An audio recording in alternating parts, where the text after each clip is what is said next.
everyone. Goedemiddag iedereen. Everyone's doing well? Ja, hoe gaat het met dit? Are you happy that you tired us all out now?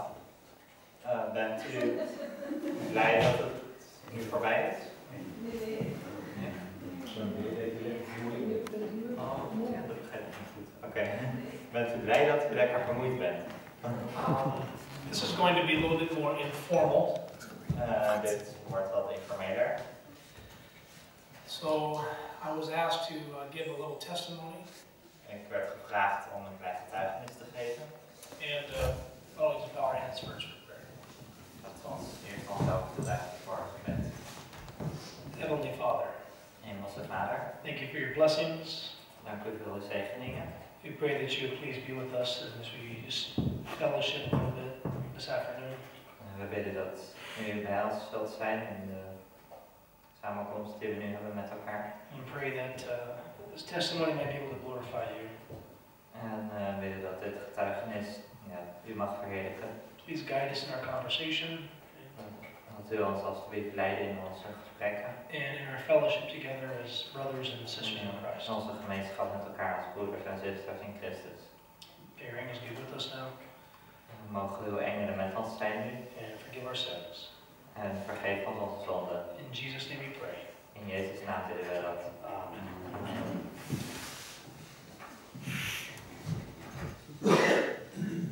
Well, where do I start? Waar zal ik starten? At the beginning. Bij het begin. Well, let's see. A lot of this, the other evening, I was giving a little testimony about how the Lord led my wife and I in our relationship and so forth. Eerdere avond heb ik verteld over hoe God mij en mijn vrouw geleid heeft in onze relatie enzovoort. I think that's kind of the reason I'm here, because they were asking me to share it again. But ik denk dat dat is waarom ze me nu gevraagd hebben om dit opnieuw te delen. I guess I'll just go ahead and give the background of a little bit of myself, who I am. Ik zal de achtergrond geven over mezelf, wie ik ben. So, a lot of people are sometimes interested in knowing a little bit more about who I am as they hear me preach. Veel mensen zijn geïnteresseerd om meer te weten over mij, dus ze hebben gehoord hoe ik preek. So I guess I'll start a little bit. I guess I'll start at the beginning then, like you just mentioned. Dus ik zal maar beginnen bij het begin, zoals je al zei.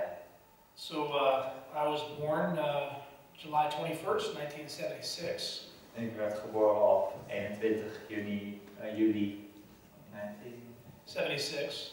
1976. I was, of course, born in the United States. Ik ben natuurlijk geboren in de Verenigde Staten. I was born in the state of California. In de staat Californië. I was born at home in the mountains. Ik ben thuis geboren in de berg. So I think being a mountain man is in my blood. Dus ik denk dat een bergman zijn in mijn bloed zit. So my parents, my father was, his name was Edward. Mijn vaders naam was Edward. He was Puerto Rican American. Hij was Amerikaan, oorspronkelijk van Puerto Rico. So he was a mestizo. Mestizo with Spanish term, which means he was a mix of Spaniard blood and American Indian blood. This is the mestizo. Hij had gemixt Spaans bloed en Amerikaans bloed. My mother, her name was Holly, and she of course was an American white woman. Mijn moeders naam was Holly en ze was een Amerikaanse blanke vrouw. So a mestizo father and a white mother makes me a castizo. Yeah, that's what the Spaniards called them. I don't know how to translate it. It's basically a Caucasian married with the mestizo is a castizo, which means that technically the Spaniards would consider me white. Yeah, okay. All right. So my father was, both my father and my mother were from the state of New York. I don't know if that makes any difference to any of you here, but it does to people in America. Mijn vader en moeder waren allebei van de staat New York. Which is on the other side of the United States. En dat is aan de andere kant van de Verenigde Staten, dat is waar hij nu woont. My father was from a very young age. He was born and raised in the Bronx, New York, which is one of the toughest and roughest areas, boroughs of the city of New York. Mijn vader kwam uit een bepaalde plek uit New York, wat een van de Bronx. It's like a ghetto. It's a ghetto. He was raised in the Puerto Rican Bronx, the Puerto Rican ghetto. Dus hij kwam uit een soort Bronx, een wijk waar veel Puerto Ricanen wonen. En het was een erg ruw, een van de meest ruwe wijken in New York. That's the Spanish. It's the Spanish ghetto. Het is de Spaanse ghetto van New York. My mother was born in upstate New York, Olean, so she was from a more white area, a little bit more middle class. That's where my mother was from. Mijn moeder kwam uit een wat rijker gebied in New York, uit blanke klasse. Okay, they did not know each other at all, of course. Nou, ze kennen elkaar natuurlijk niet. My father began doing street drugs. He started doing heroin with needles in his arms at the age of 15 years old. Mijn vader begon al met heroïne te gebruiken toen hij 15 jaar oud was. Te spuiten. Te spuiten, ja. Okay. Ja, je wordt heel veel manieren gebruikt. Oh, spuiten is wel de hardste manier. Oké, daar heb ik geen verstand van, sorry. Are you helping him translate? That what's happening here? You have a lot of you have some helpers. Don't be embarrassed. So my father he got married as a young man. I think he was about 18 or 19 when he got married. Not to my mother, but to another. He got married to a Puerto Rican woman. Mijn vader trouwde met een Puerto Ricaanse vrouw toen hij pas 18 of 19 was. And they had a daughter named Michelle. That's my older half sister. She's 10 years older than I am. Ze kregen een dochter, Michelle. En dat is een halfzus van mij, die is 10 jaar ouder dan ik. So she's around 49 years old. Dus zij is nu ongeveer 49 jaar. And their marriage was so bad. En hun huwelijk was zo slecht. That in 1966, my father was drafted into the Vietnam Army, to the American military, to go serve in Vietnam, the Vietnam conflict at that time. It wasn't a war, it was called the conflict. Back then, 1966 ging mijn vader naar Vietnam om mee te vechten in de Vietnamoorlog, die toen nog Vietnam-conflict werd genoemd. So this was 1966, he was drafted. En dat was 1966. He avoided it, he refused to report. Hij wilde daar niet heen gaan, dus hij probeerde er aan te komen. Back then there were a lot of protests in America. People were burning their draft cards. They were protesting against the American government in the 1960s. Ja, op dat moment was daar veel protest tegen. American young men were being sent to go fight and die for something that we shouldn't have been there for. Dus Amerikaanse jonge mannen werden nog uitgestuurd om te vechten en te sterven voor iets wat ze helemaal niet wilden. But my father, his marriage was so bad that in 1967, 1 year later, he decided to report to be drafted so he could go to war, so he could get out of his marriage. Maar Pretty bad marriage. het huwelijk van zijn vader was zo slecht dat hij toch wel naar Vietnam wilde om mee te vechten in die oorlog, omdat hij dan tenminste verlost was van zijn vrouw. So he would rather fight and die in war than stay in his marriage. Dus hij zou nog liever sterven en vechten en sterven in de oorlog dan bij zijn vrouw te blijven in dat slechte huwelijk.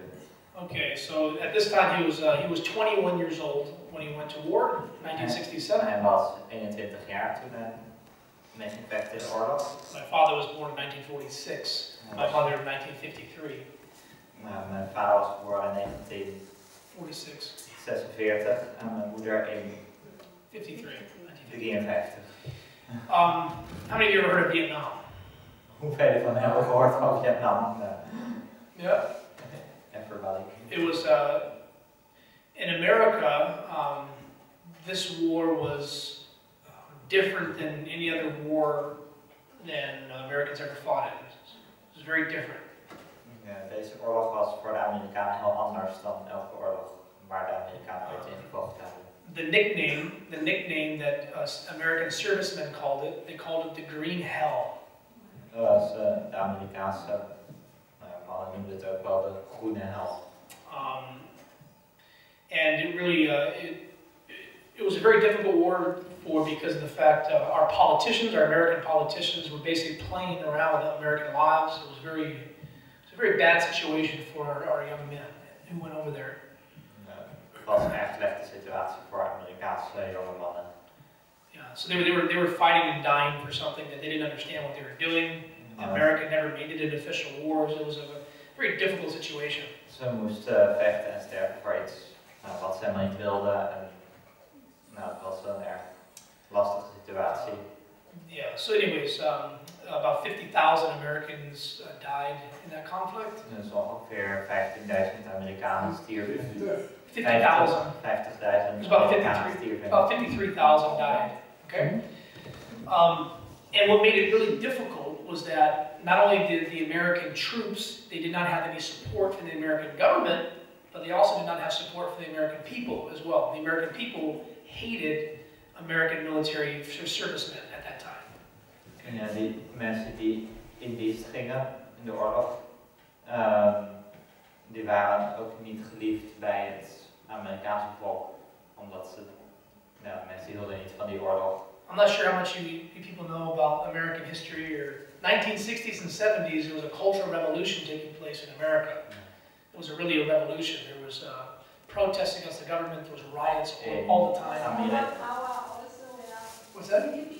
Hippie power. In Amerika in de jaren 60 en 70 was er veel protest tegen de overheid in Amerika. During that time, there was only really about 2 hairstyles. En in die tijd waren er alleen 2. There was this hairstyle here. Oh, zoals mijn haar vrij lang. And then there was this hairstyle. Zijn haar heel kort. A bit longer. And so anytime a young man would have this hairstyle, they knew that he was a military man, and they would spit on him, they would attack him. Dus als mensen zien dat hij zo'n haarstijl heeft, zo heel kort, dan zien ze dat dat militair is en ze zouden op die persoon spugen. En So this was the environment that my father found himself in when he got out of Vietnam. dit mijn hairstyle. Yeah, long hair, and then you put my beard on your face. No, it's a beard and long hair, and then clean shaven and short hair. So if you had clean face and short hair, they knew you were in the military. If you had long hair and a beard, they knew that you were a hippie, a war protester. Oké, als je kort haar hebt en geen baard, dan ben je militair. Maar als je lang haar hebt en een baard, dan ben je een hippie. Yeah. So my father, when he was in Vietnam, he was part of a platoon in the army that lost some of the most men in the conflict. He saw many of his friends die. Toen mijn vader in Vietnam was hij in een groep. Peloton. Groep soldaten waar er heel veel van stierven. Dus hij zag hoe heel veel mensen stierven. And he was part of the Tet. It was called the Tet Offensive. It was December of 1967. And it was a counterattack by the Viet Cong and the Chinese to attack the South Vietnamese army and the American army. And there was many Americans just killed during that conflict. Er was een tegenaanval van de Vietnamezen. En in 1976 een heel veel Amerikanen stierven in dat conflict. So, because of these problems, December of 1967 was the 10th offensive. Yeah. Okay, and he got out of. So he was in Vietnam in 1967 and 1968. 1967 en 1968, toen was hij in Vietnam. So he began, in order to hide his troubles, he began abusing drugs again in the military. So he was doing heroin again in the military. Om zijn zorgen te vergeten, ging hij opnieuw heroïne gebruiken, maar nu was hij militair. And so he was discharged in 1968. Hij was ontslagen als militair in 1968. And he became so disillusioned by the war that he became a war protester.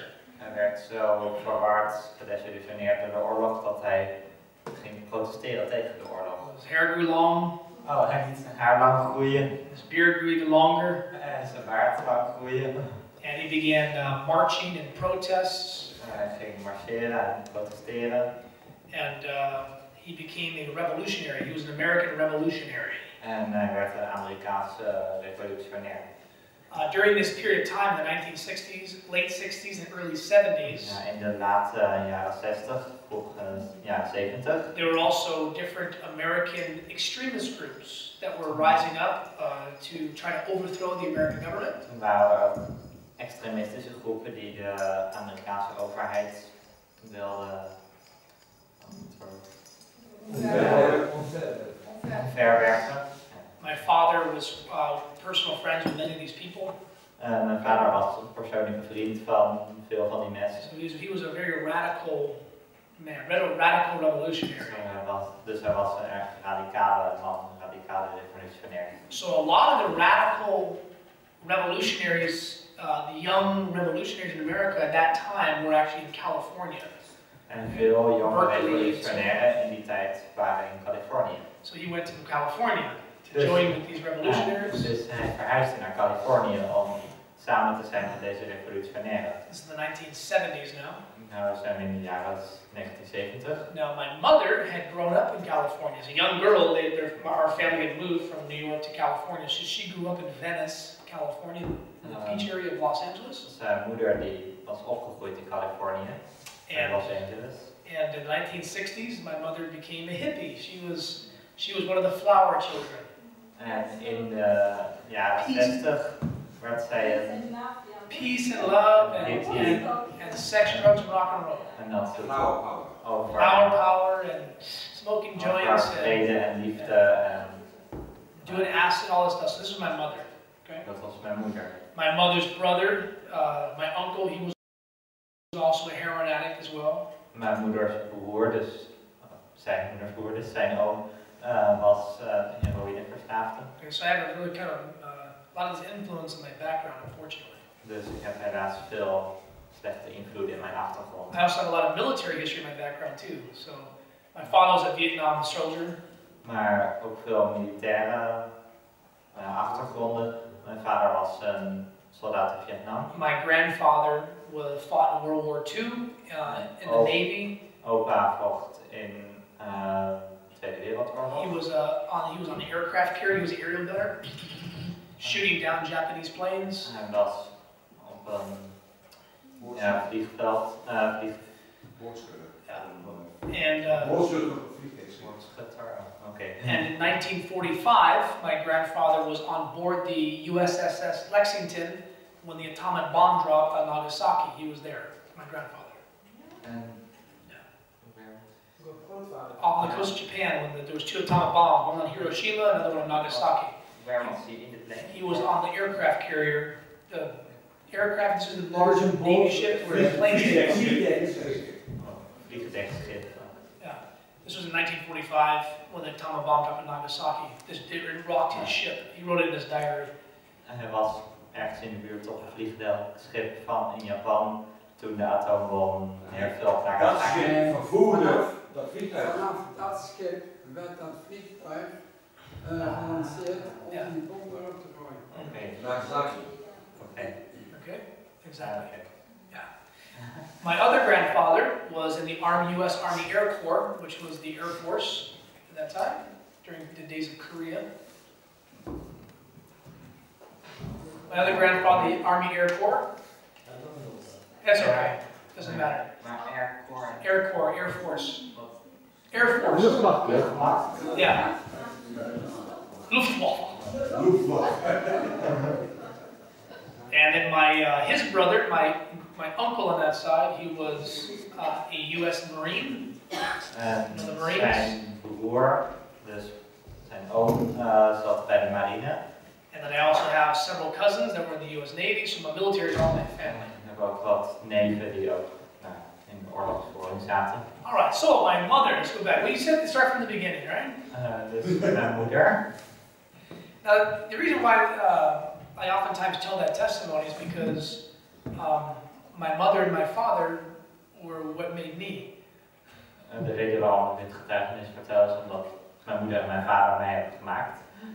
So my father, who was now a drug-abusing war protester, revolutionary. Dus mijn vader die een drugsgebruikende oorlog tegen de oorlog protesterende revolutionair was, met my mother, ontmoette mijn moeder. who was a drug-abusing, hippie flower child. Die een drugsgebruikende hippie bloemenkind was. Sex, drugs, and rock and roll, all that stuff. Seks, drugs en rock and roll en die dingen. And they met each other. En ze ontmoetten elkaar. And they had me. En ze kregen mij. What wonderful DNA. Right? Wonderbare dag. Oké, nou. At that time, my father had gotten a job. He had gotten a job in California as a teacher in a college.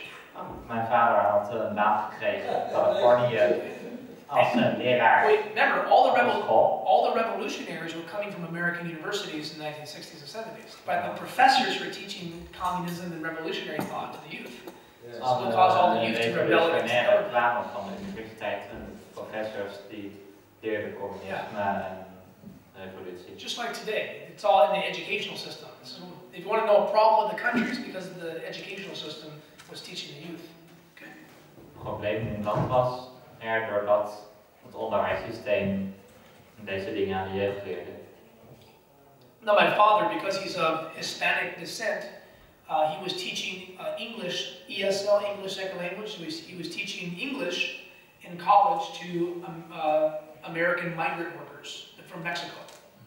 Omdat mijn vader een Spaanse afkomst had, gaf hij Engels les aan mijnwerkers uit Mexico. In the 1970s, there was what was called the Huelga movement, which was the Cesar Chavez movement. It was Mexican migrant workers protesting against. Everyone was protesting back then. Protest. Iedereen was aan het protesteren in die tijd, de jaren 70. All right, and so my father was sympathetic with the Mexican migrant worker movement. En mijn vader sympathiseerde met de Mexicaanse mijnwerkers die protesteerden. So when he found out that he was having a son, dus toen hij uitvond dat hij een zoon zou krijgen, he named me after the famous Mexican revolutionary Emiliano Zapata. Toen noemde hij mij naar de bekende Mexicaanse revolutionair Emiliano Zapata. That's why I have the name Emiliano. It's from he named me after a revolutionary. Daardoor heb ik de naam Emiliano, de naam van een revolutionair. You have to be careful what you name your children. Je moet oppassen hoe je je kinderen noemt. They might live up to their name, right? Ze kunnen zo worden als protest. Protesteren. So one of the things my father used to do for his students in college. Dus een ding wat mijn vader gewend was om te doen voor zijn studenten. He used to take all of his students out on trips to the local markets. Hij nam alle studenten mee op een reis naar de lokale markt. And he would have all of the students smash all the grapes in the supermarket. En alle studenten sloegen al alle druiven in de supermarkt. And this was in protest to the low wages that the workers were picking the grapes. So it was protesting so that the businesses would lose money. Het was een protest tegen de lage lonen die de werkers kregen voor het plukken van de druiven. Really good influence as a father. Erg goede invloed van de vader. He was protesting the workers who were picking the grapes because they were paying them slave wages. Okay. So the way that he was protesting is if you smash all the grapes, you destroy the profits from the company until the company pays more money to the workers. So he was really a communist radical. Hij probeerde de winst van het bedrijf lager te krijgen. No.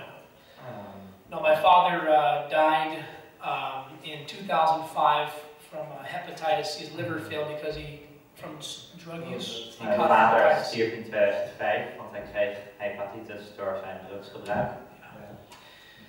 So that's okay. So I guess that's it. Huh? We're done. And then I was born. Now you know all the problems. En toen was ik geboren en nu kent u alle problemen. Now you know why I turned out the way I was, right? En nu begrijpt u hoe ik zo ben zoals ik ben.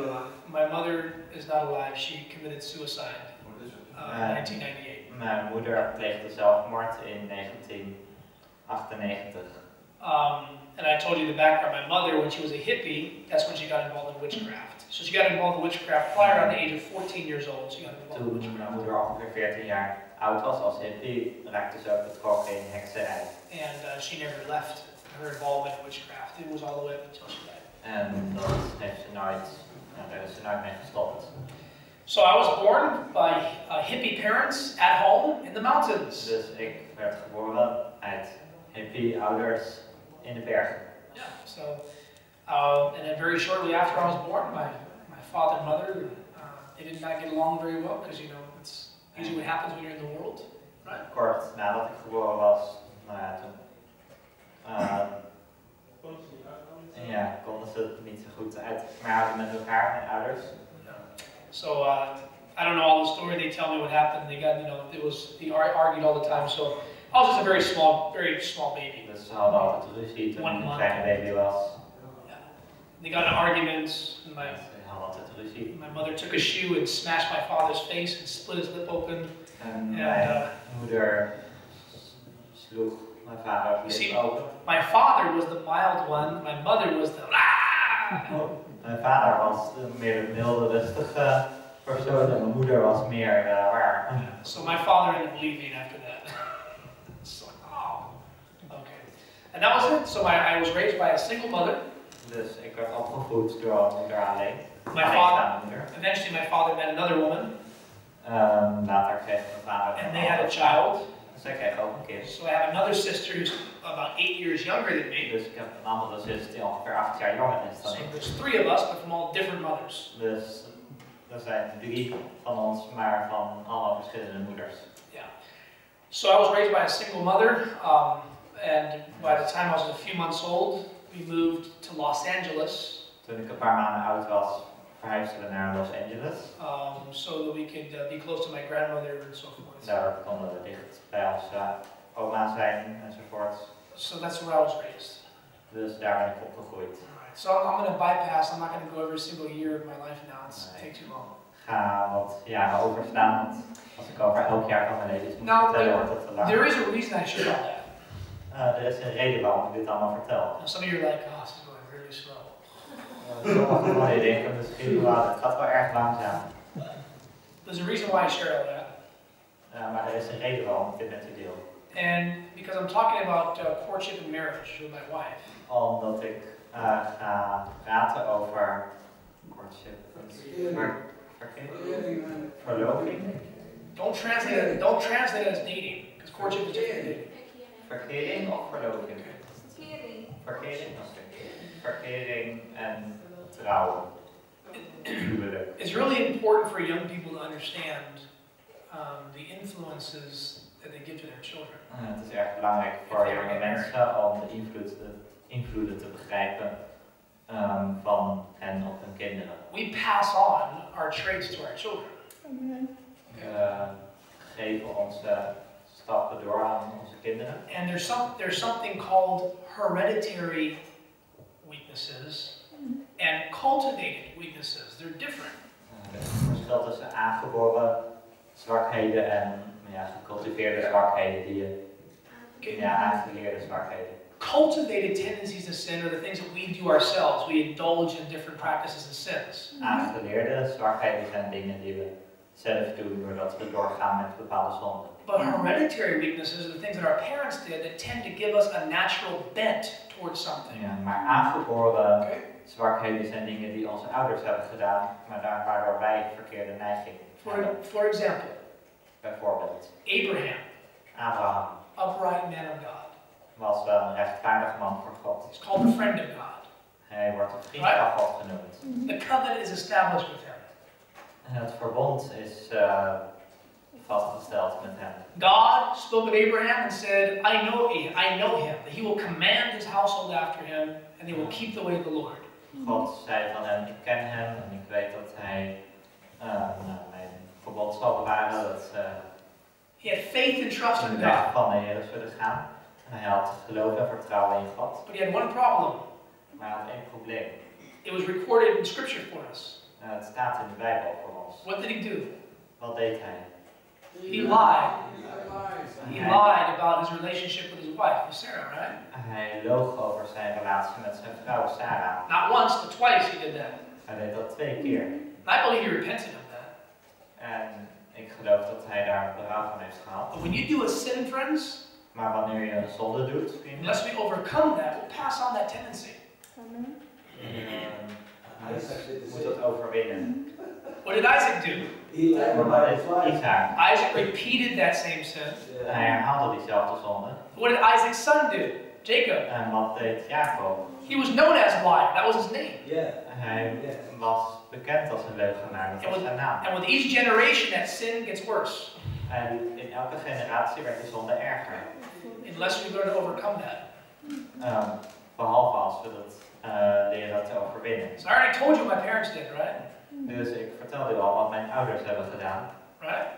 Drinking and doing drugs and sleeping around. Dronken en gebruikte drugs en allerlei andere dingen. So what do you think some of the struggles I had as a young man were? Dus wat denkt u dat, ja, wat problemen of moeilijkheden waren die ik als jongeman had? All the same stuff. Dezelfde dingen. It was very easy for me to get involved in this behavior. En het was erg makkelijk voor mij om hetzelfde gedrag te And krijgen. I didn't understand why. En ik begreep niet waarom. Why am I struggling with this sin? Waarom heb ik zo moeite met die zonde? It just seemed like it was so natural. Het leek zo natuurlijk. Because it was natural. Want het was natuurlijk. It's part of the natural man. Voor de natuurlijke mens. It was my parents' sin, and it was my parents' parents' sin, and Wel, my parents' parents' zonde parents' van mijn sin. ouders en van hun ouders en van hun ouders. You understand this, friends? Begrijpt u dat? This is why it's very important to have God guiding you in a relationship.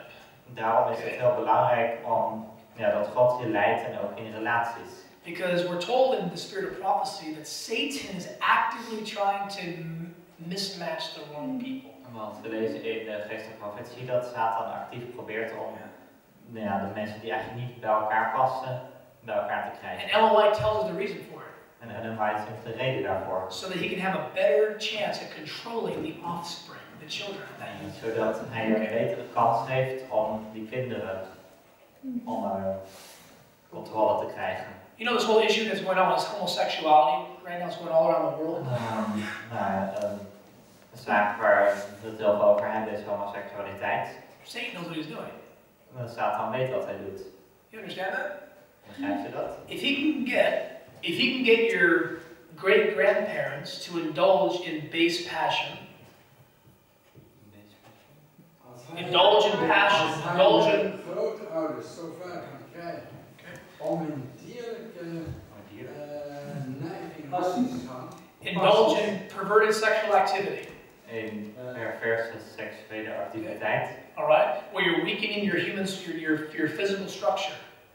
Waar je fysieke structuur, ja, je lichamelijke toestand Their children is much more prone to get involved in those same types of very loose sexual lifestyles. Hun kinderen, voor hen is het weer veel makkelijker om in zo'n slechte seksuele levensstijl te komen. And then on top of that, have Satan introduce pornography into the culture. En daarbovenop heeft Satan pornografie geïntroduceerd in de cultuur. So their children will naturally gravitate towards some of these more licentious, sensual things.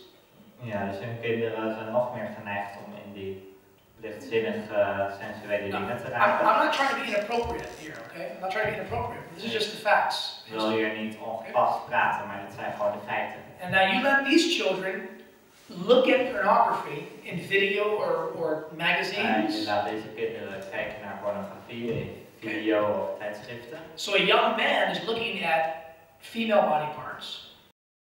Dus een jonge man kijkt naar vrouwelijke lichaamsdelen. But he's also looking at male body parts too in pornography. Maar hij kijkt ook naar mannelijke lichaamsdelen in de pornografie. And he's getting used to looking at naked men and women.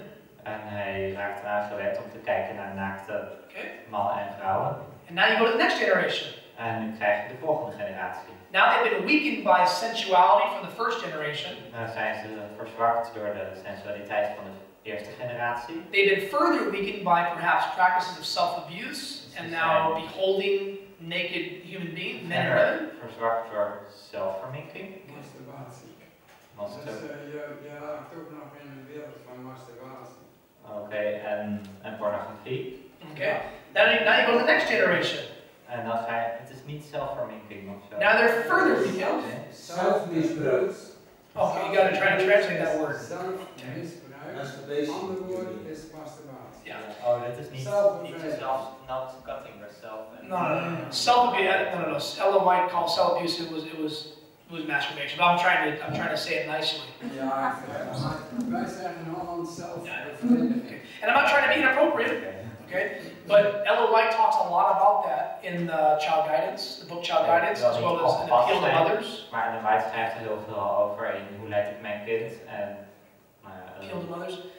So now, voor moeders. let's move on now, okay? Let's move on. Laten we verder gaan. Now you have the third generation. Je hebt de derde generatie. They're born with these tendencies now, where they're indulging themselves. Ze zijn geboren met deze neigingen en ze geven daaraan toe. Yeah, they have a perverted imagination. Ze hebben een perverse voorstelling. Their parents were looking at pornography. Hun ouders keken naar pornografie. Now Satan can tempt their children to maybe experiment a little bit. Nu kan Satan die kinderen verleiden om misschien wat te experimenteren. So maybe they're experimenting with sleeping around with girls, but maybe they also experiment with boys, but in secret. Dus experimenteren met, door te slapen met meisjes, maar ook met jongens in het geheim. Okay, you understand? This is what's happening with the youth. Dus begrijp dat dit was wat er gebeurde met die. That's why even little brothers and little sisters, they should be getting dressed in separate rooms. We shouldn't have sleepover parties with children all sleeping together in the same room at night. We shouldn't be doing that kind of stuff, because Satan will get in their mind to start doing things that are inappropriate. Dus daarom moeten wij jongens en meisjes apart laten slapen en zelfs broertjes en zusjes apart laten slapen en omkleden. So listen to what I'm saying now. So now you have the third generation that's now experimenting a little bit. Nou heb je de derde generatie die een beetje experimenteert. Maybe as children. Misschien als kinderen. I remember this stuff was going on when I was young. Dit gebeurde al toen ik jong was. I remember there was boys in our school that were doing things inappropriate as young boys, and then we would laugh at them and so forth. And of course they weren't homosexual, but they were playing around and doing things that were inappropriate. Jonge jongens in school die ongepaste dingen deden en ze waren homoseksuelen, maar wij lachten gewoon om hen. But then they grow up. Maar toen groeiden ze op. And then they get married and they have children themselves. En toen trouwden zij en kregen ze zelf kinderen. But they were strengthening that tendency. Maar ze sterkten die neiging. Are you with me, friends? And their wife never knew what they did as a young boy. Ja, een vrouw die wist niet wat ze deden als jonge jongen. Now, this is happening with boys and girls. En dit gebeurt met jongens en meisjes. Now you come to the fourth generation. Nu kom je bij de vierde generatie. And Satan's now able to tempt these youth to just come openly out into homosexuality. En nu verleidt Satan deze jongeren om daar openlijk voor uit te komen dat ze homoseksueel zijn. Now they're openly practicing it. Nu praktiseren ze het openlijk. And now you have young men and young women who are now openly experimenting with these practices. En je hebt jonge mannen en vrouwen die openlijk experimenteren met deze praktijk. Until finally, the fifth generation. En uiteindelijk is de vijfde generatie. You have a child that's born with such strong tendencies from both mother and father that they just never knew anything else except they're always attracted to the same sex. Nu heb je een kind dat zo sterk deze neigingen heeft van de ouders, dat je er gewoon dat hij niet beter weet. So when people say that they're born homosexual, dus wanneer mensen zeggen dat ze als homoseksueel geboren zijn, these are the laws of genetics. Dit zijn de wetten van de genetica. If you have enough people marrying each other that have blue eyes, then you can have children with blue eyes. Als je genoeg mensen hebt die met elkaar trouwen die blauwe ogen hebben, dan krijg je ook kinderen met blauwe ogen. And if you have enough generations that are indulging in perversion, eventually you're going to have a child born with very, very strong tendencies toward this practice, genetically. Als je ouders hebt die betrokken zijn in perversie, dan krijg je ook kinderen die deze praktijken doen. Now, listen to what I'm saying. Die ertoe geneigd zijn. Now listen, I'm not excusing. I'm in no way giving an excuse for this sin. Sin is sin. Absoluut geen excuus voor deze zonde, want zonde is zonde. And a homosexual should repent of their homosexuality, just like an alcoholic should repent of his alcoholism. En een homoseksueel zou zich moeten bekeren van zijn homoseksualiteit, net zoals een alcoholist zich moet bekeren van zijn alcoholisme. No matter how strong the tendencies are to any sin, Jesus has power. Maakt niet uit hoe sterk de neigingen zijn tot welke zonde dan ook. Jezus heeft de kracht om ons de overwinning te geven. You get what I'm saying? Begrijpt wat ik zeg? So anyways, I was trying to share with you a little bit of insights as to why there's such problems in the world today. It's because of the sins of our parents and parents and parents and parents and parents. Gewoon wat inzicht te geven in de problemen in de wereld vandaag. I don't know how much longer Jesus can wait. Ik weet niet hoe veel langer Jezus kan wachten voordat hij komt. Think about the perverse generation alive today in our youth. Denk aan de perverse generatie van onze jeugd vandaag. What will their children be like? Hoe zullen zijn kinderen, hun kinderen zijn? Jesus has to come, brothers and sisters, and the human race is going to disappear. Jezus moet komen, anders zal het menselijk geslacht uitsterven. All right. So I'll give you a little bit of insight. So yeah, my mother and my father who were involved in a lot of drugs and alcohol. Ik geef je wat inzicht over mijn ouders die allebei betrokken waren in drugs en alcohol. You know, immorality, these things. They weren't married. Immoraliteit, ze waren niet getrouwd. Matter of fact, they were never married. Ze waren nooit getrouwd. So as a young man, I grew up, and of course, I got involved in the same behavior. I started drinking from a very young age. Als jonge man groeide ik daarin op en raakte ik betrokken in dezelfde dingen. Ik start om te drinken al op jonge leeftijd. My first drink of alcohol was at 5 years old. My mother gave me my first drink of alcohol. Mijn moeder gaf me mijn eerste alcoholische drank toen ik 5 jaar oud was. You know, and I don't want to glorify all this sin, but you get the point. Ik wil al deze zonde niet verheerlijken, maar je begrijpt wat ik bedoel. So in my teenage years, I got involved in drug use. Dus in mijn tienerjaren raakte ik betrokken in drugsgebruik. And that was what really destroyed my life. En dat vernietigde mijn leven eigenlijk. There was something about alcohol and drugs that I didn't know why, but I went right to it, and it was something that I couldn't stop. Er was iets met alcohol en drugs dat ik weet niet waarom, maar ik ging daar gewoon naartoe en ik kon er niet mee stoppen. And for me, it wasn't about social use. It was about using drugs and alcohol until I tried to overdose and kill myself. I would just do so much I would pass out. Een sociaal gebruik, maar ik wou echt een overdosis nemen. En dat ik het gewoon uitkotste. Matter of fact, at the age of 18, I almost died from a heart attack because I overdosed on cocaine, smoking cocaine. En toen ik 18 was, stierf ik bijna aan een hartaanval door een overdosis cocaïne. I just thank God. I just thank Jesus for redemption.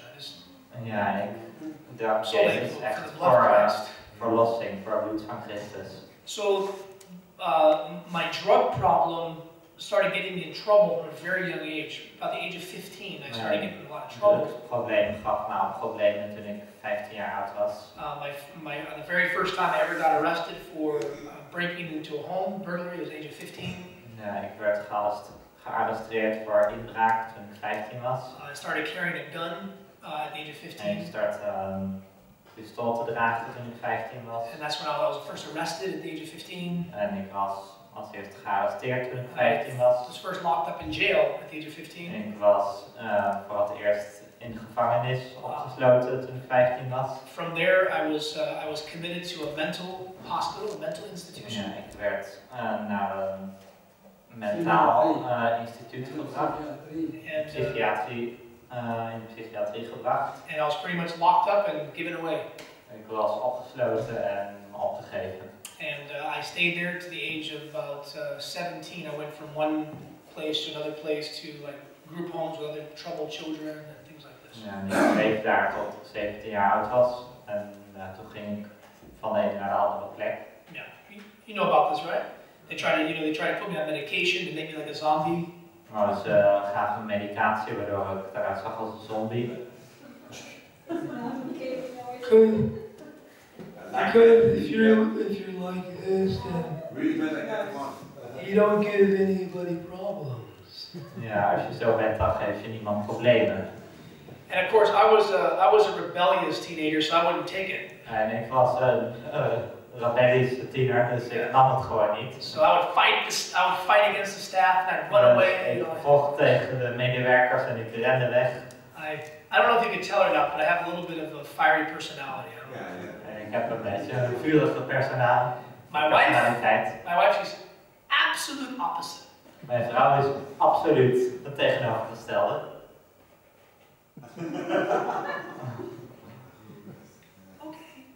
Okay.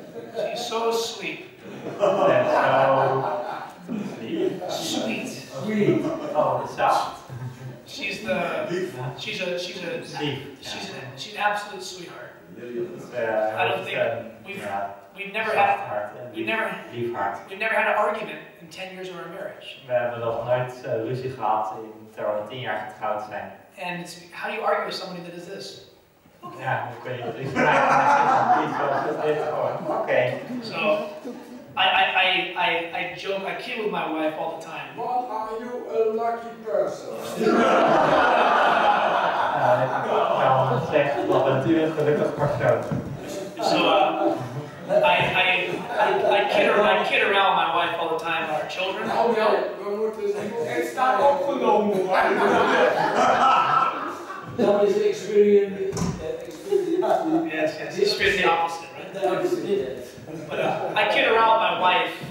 I joke with my wife about this all the time. Ik maak altijd grapjes met mijn vrouw hierover. One of our children having a problem, they're too energetic, they're just. Van mijn kinderen heeft het probleem dat hij juist te energiek is. I told my wife, I said, they must have got that from you, honey. En mijn vrouw, dit is echt van jou. And my wife looks at me, she says, yeah.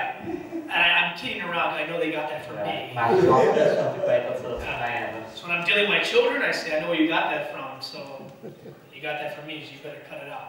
Okay. Alright. And they say, yes, Papa, yes, Papa.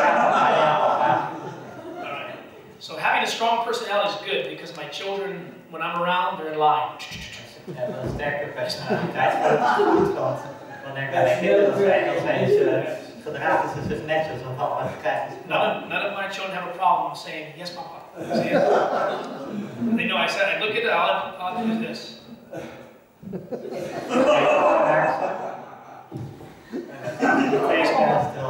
Ja, papa. You get the right picture of God. So it's a good blend. I love my children, but I'm also very firm with them too. Because I hou van mijn kinderen, maar ik ben ook streng tegen ze. Because I know my DNA. I know the problems that they could have if I allow them to indulge in sin. DNA en ik weet wat voor problemen zij kunnen gaan hebben als ik hen toelaat om zonde te leven. And I understand the control that I wish I would have had, and I never had the control. Ik begrijp de controle waarvan ik wens dat ik die gehad zou hebben, maar die is niet zo. So we love our children, we homeschool them. Dus we houden van onze kinderen, we geven ze thuis onderwijs. We spend lots of family time together. We spenderen veel familietijd samen. We have a very, very happy family. We hebben een hele gelukkige familie. But a part of happiness is also having discipline. Maar deel van geluk is ook discipline hebben. You cannot have a happy family with out of control children. Je kunt geen gelukkige familie hebben met kinderen die ongecontroleerd zijn. That child that's throwing a tantrum, that child is not happy, and the parents are not happy. Nee, het kind is niet vrolijk en dan zijn de ouders ook niet vrolijk. The child that's obedient and that has rules. Het kind dat gehoorzaam is, regels kent. Wise and loving rules, firmly enforced. Ja, wijze, maar liefdevolle regels, maar die wel duidelijk gegeven worden. That makes a happy child and it makes happy parents. Dat maakt een gelukkig kind en gelukkige ouders. Alright, so, where was I? Dus, waar was ik? Yes, we. Okay, yes. I was getting the background of how I think I can maybe skip over a lot of the history that I gave on the first night I was here. Ja, ik kan waarschijnlijk wel wat geschiedenis overslaan, wat ik al op de eerste avond verteld heb. So, I was in and out of jail to the age of 18. Dus ik ging uit de gevangenis toen ik 18 was. At the age of 18, I got out of jail. Toen ik 18 was, ging ik uit de gevangenis. For 6 weeks. Voor 6 weken. And I went back in for 7 years. En ik ging weer in voor 7 jaar. So out of 10 years of my life, between the age of 15 and 25. Dus 10 jaar van mijn leven tussen de leeftijd van 15 en 25. I was only out of jail for 3.5 months out of 10 years. Ik was alleen maar uit de gevangenis voor 3,5 jaar. 3,5 maand. 3,5 maand, Ja. al in totaal 10 jaar. I got out once when I was 17 for 2 months. Ik ging er één keer uit toen ik 17 was voor 2 maanden. Went back in. En ging er weer in. I got out again for 6 weeks when I was 18. Ging er weer uit voor 6 weken toen ik 18 was. And went back in again for 7 En years. ging er weer in voor 7 jaar. And I got out when I was 25. En ik kwam daaruit toen ik 25 was. So I spent all those birthdays in jail, 15, 16. Dus ik spendeerde al mijn verjaardagen in de gevangenis. Some people ask, sometimes they want to know what I went in for, and I don't mind telling people. Soms vragen mensen waarom ik in de gevangenis werd gezet. When I was 18 years old, I got involved in a Spanish street gang in Los Angeles. Toen ik 18 jaar was, raakte ik betrokken in een Spaanse straatbende You know about some of these in Los things? Angeles. So I have big letters and numbers on my chest, 13s, and big, huge. You saw the tattoos yesterday, right? Dus ik heb Big tattoos across my stomach and on my back and my legs, op mijn lichaam, all down my arm, op mijn arm. and people holding guns and all this stuff on my arm. En mensen die geweren vasthouden. How stupid, huh? Hoe stom. I used to have tattoos all across my neck. Ik had tattoos helemaal rondom mijn nek. I had all the way around. Helemaal rondom. So I had tattoos all across my neck on the front, big letters. Dus Right here, voorkant right grote there. letters. Here, big letters. This about maybe this big right here in the back of my neck. Grote letters. Back of my ear, my eyes. Mijn oren, mijn ogen. Letters about this tall in the back of my head. Hele grote letters op mijn hoofd. And You not have a picture from you? Heb je geen foto van toen, van die tijd? Yeah, I don't think I have any here with me, but I have. I do have some photos at home which still show the tattoos on my neck and some of my face. Yeah. Ik denk, ik heb het niet hier bij me, maar thuis wel. And it took me when I got out of prison at 25, it took me 8 years to get these removed from laser Uit surgery. de gevangenis kwam, kostte het me 8 jaar om die tattoos op mijn hoofd te laten verwijderen met laseroperaties. I'll show you my arm. Oh, ik kan je mijn arm laten zien. So you said before, you're glad you're not the only one, right? Yeah. Oh, eerder zei je dat je blij bent dat je niet de enige So bent. you see, as soon as it helps to cover my tattoo as soon as I take my sleeve down.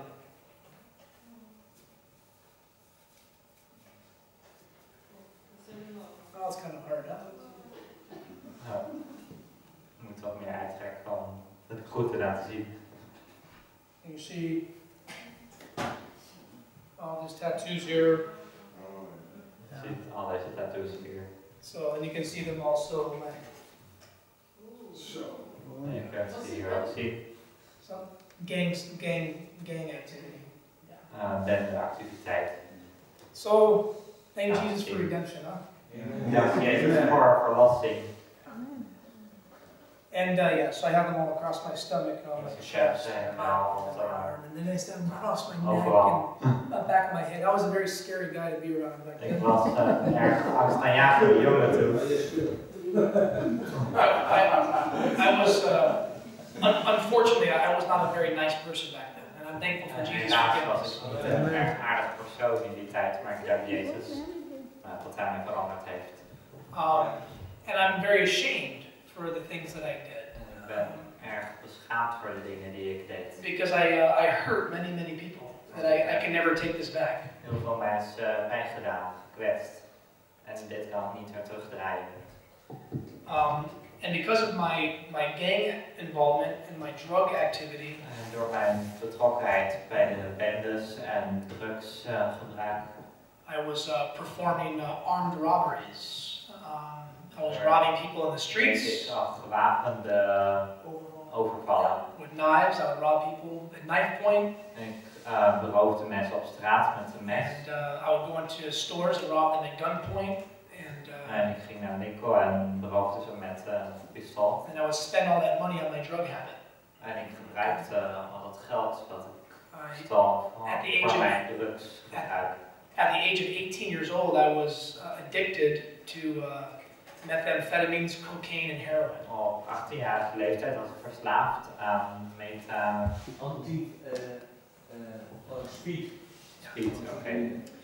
Yeah, and I used to put them all together, mix them together, Cocaïne. and I would do these things. En ik mixte die verschillende soorten drugs door elkaar. That's why I almost died at 18. I almost overdosed. I almost had a heart attack at that time. Dat is waardoor ik bijna stierf om 18-jarige leeftijd door die overdosis.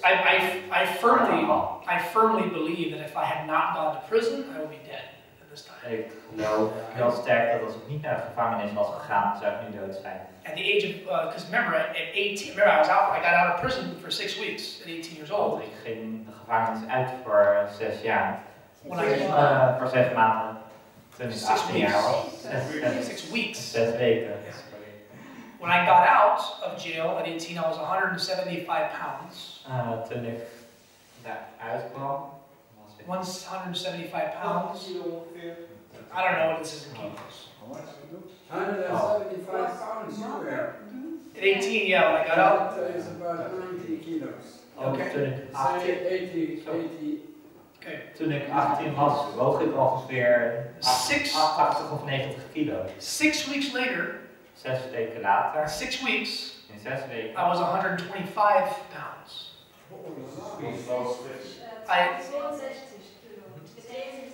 So I lost 62 kilo. I lost 50 pounds, 20 kilos in 6 weeks. Dus ik verloor 20 kilo in 6 weken. The English pound, you know, a pound. Okay, 50 pounds is 20 kilo. I know that from the airplanes. A pound is about 450 grams. Okay, so you think about this.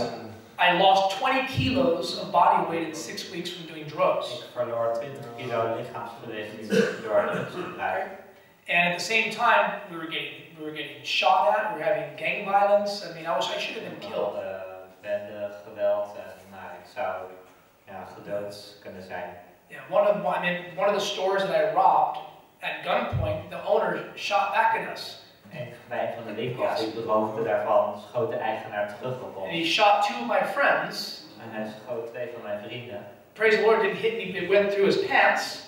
And the other one, he shot up our car, we were driving away, and it went to the door and hit my friend in the head, the bullet in his head. Bij de een ging het door zijn broek, maar bij de ander door zijn hoofd. And he shot at my face, and he gave me a powder burn. It was so close, but the bullet missed my head. He should have blown my head off. En hij schoot op mijn hoofd, maar het ging er net langs.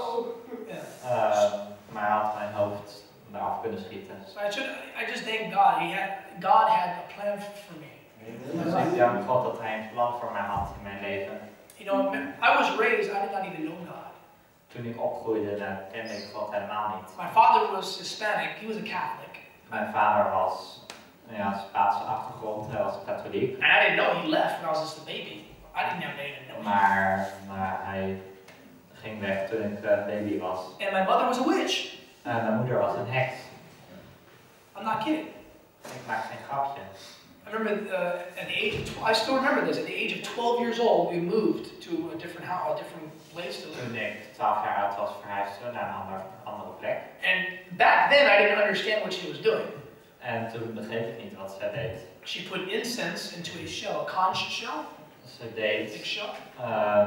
wierook in een schaal. And she burned the incense, and she went to each room and began saying prayers and inviting the spirits in the room. En ze brandde die wierook en ging naar elke kamer om geesten uit te nodigen om in die kamer te blijven. I remember this. And she used to have idols. Idols that she burned incense in these idols every morning. She was very faithful in her worship. En ze had afgoden waarvoor ze wierook offerde en ze was erg trouw in haar aanbidding. You know, pagans are much more faithful oftentimes than Christians. Vaak zijn heidenen meer trouw dan christenen in hun aanbidding. You know, Pharaoh was going down to the water to worship. Farao die ging naar het water om te aanbidden. Pharaoh's daughter was going to the water to worship when she found Farao's Moses. dochter ging naar het water om te aanbidden toen ze Mozes The vond. pagans, they have their gods and their idols and their incense. They have all these things they do. A Christian, we can't even pray. De heidenen hebben overal hun goden en hun wierook. En de christenen die durven niet eens te bidden. We can't even keep the Sabbath for a whole 24 hours now. Like, oh, eens 24 uur lang de Sabbat houden. almost, okay, Denken van, oh, almost, wij Sabbath, okay, it's over. Good. Ja, het is al over. Alright, let's go get something to eat. Dan kan ik wat gaan eten. Pagans are very faithful. Maar heidenen zijn erg trouw. When I was growing up, toen ik opgroeide. Every single, I don't have a memory of any morning that I never saw my mother burning incense to her gods and praying. You didn't?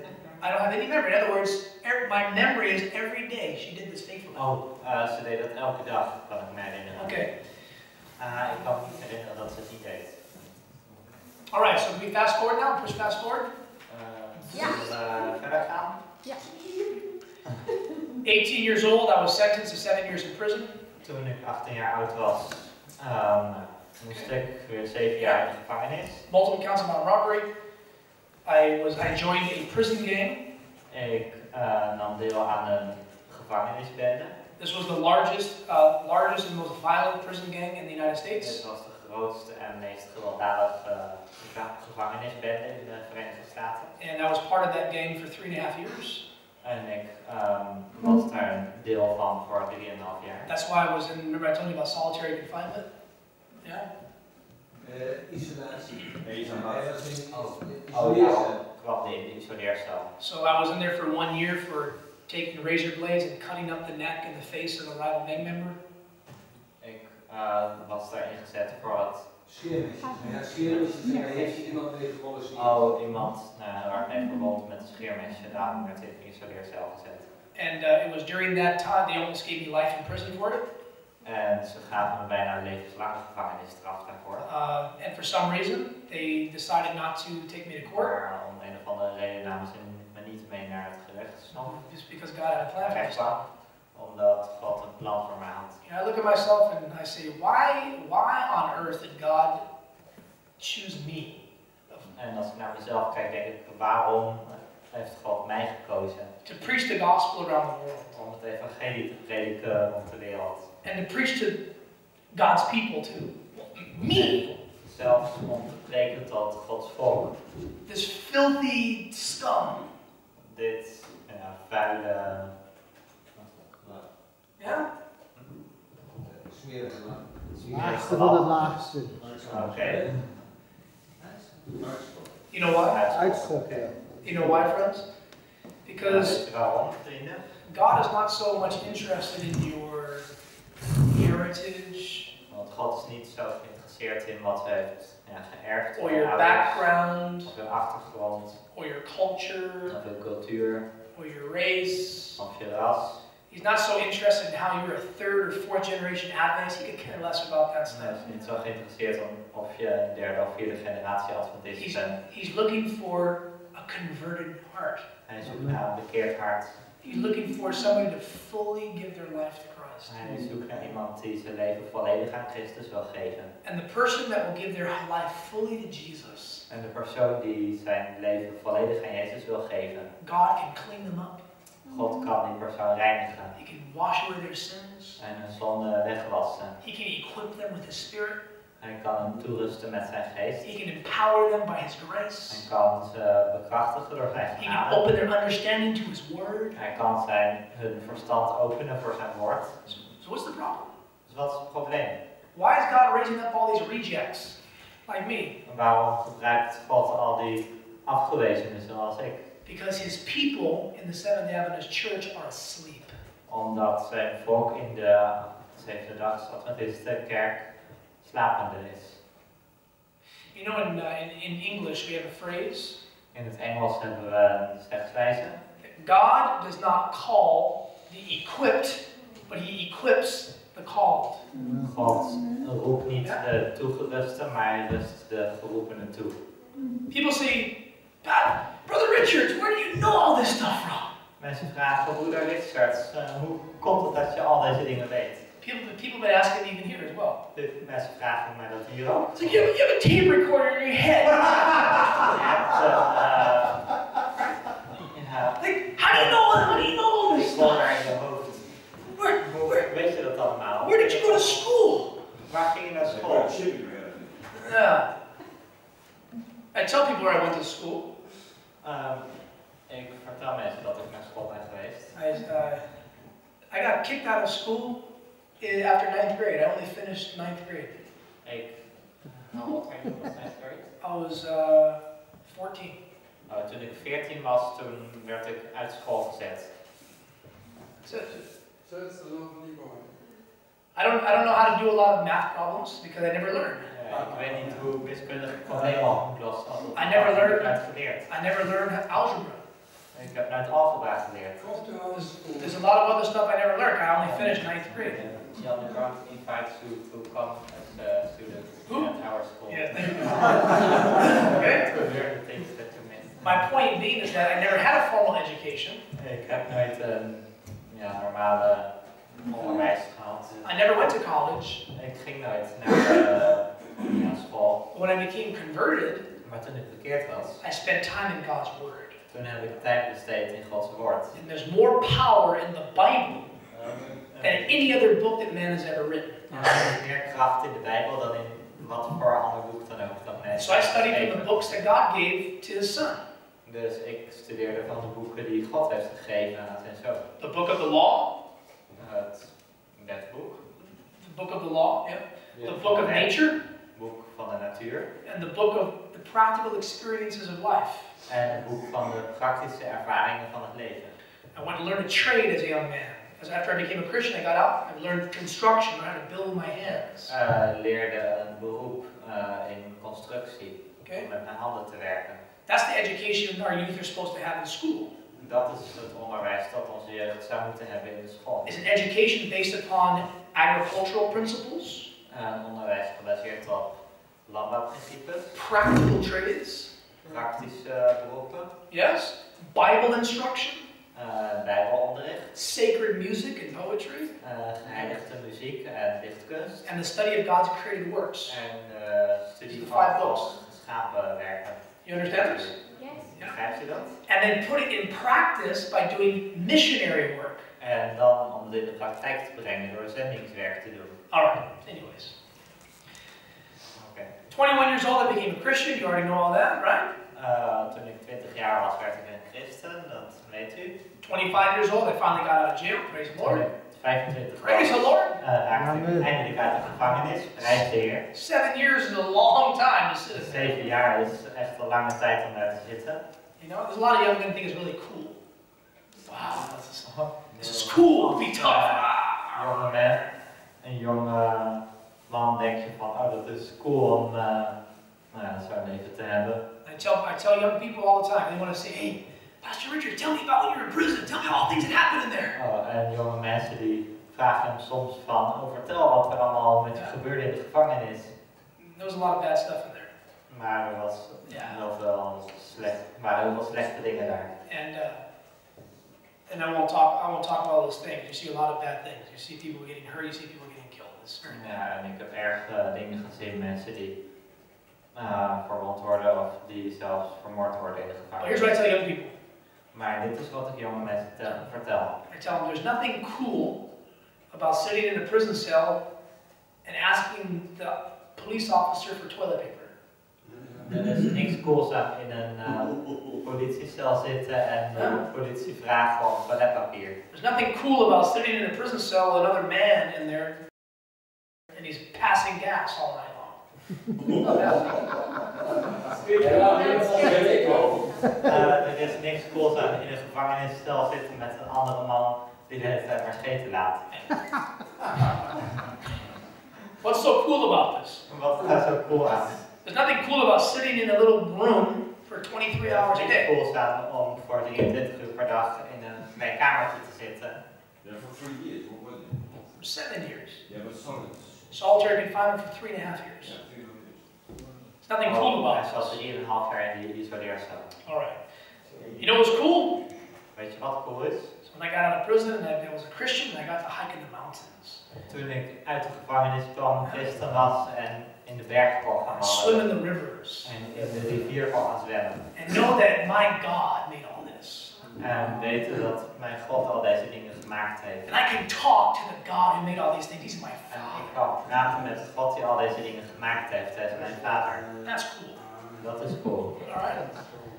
So I was 25 years old when I got out. And you already know I was excited. I was going to go to the local Adventist church.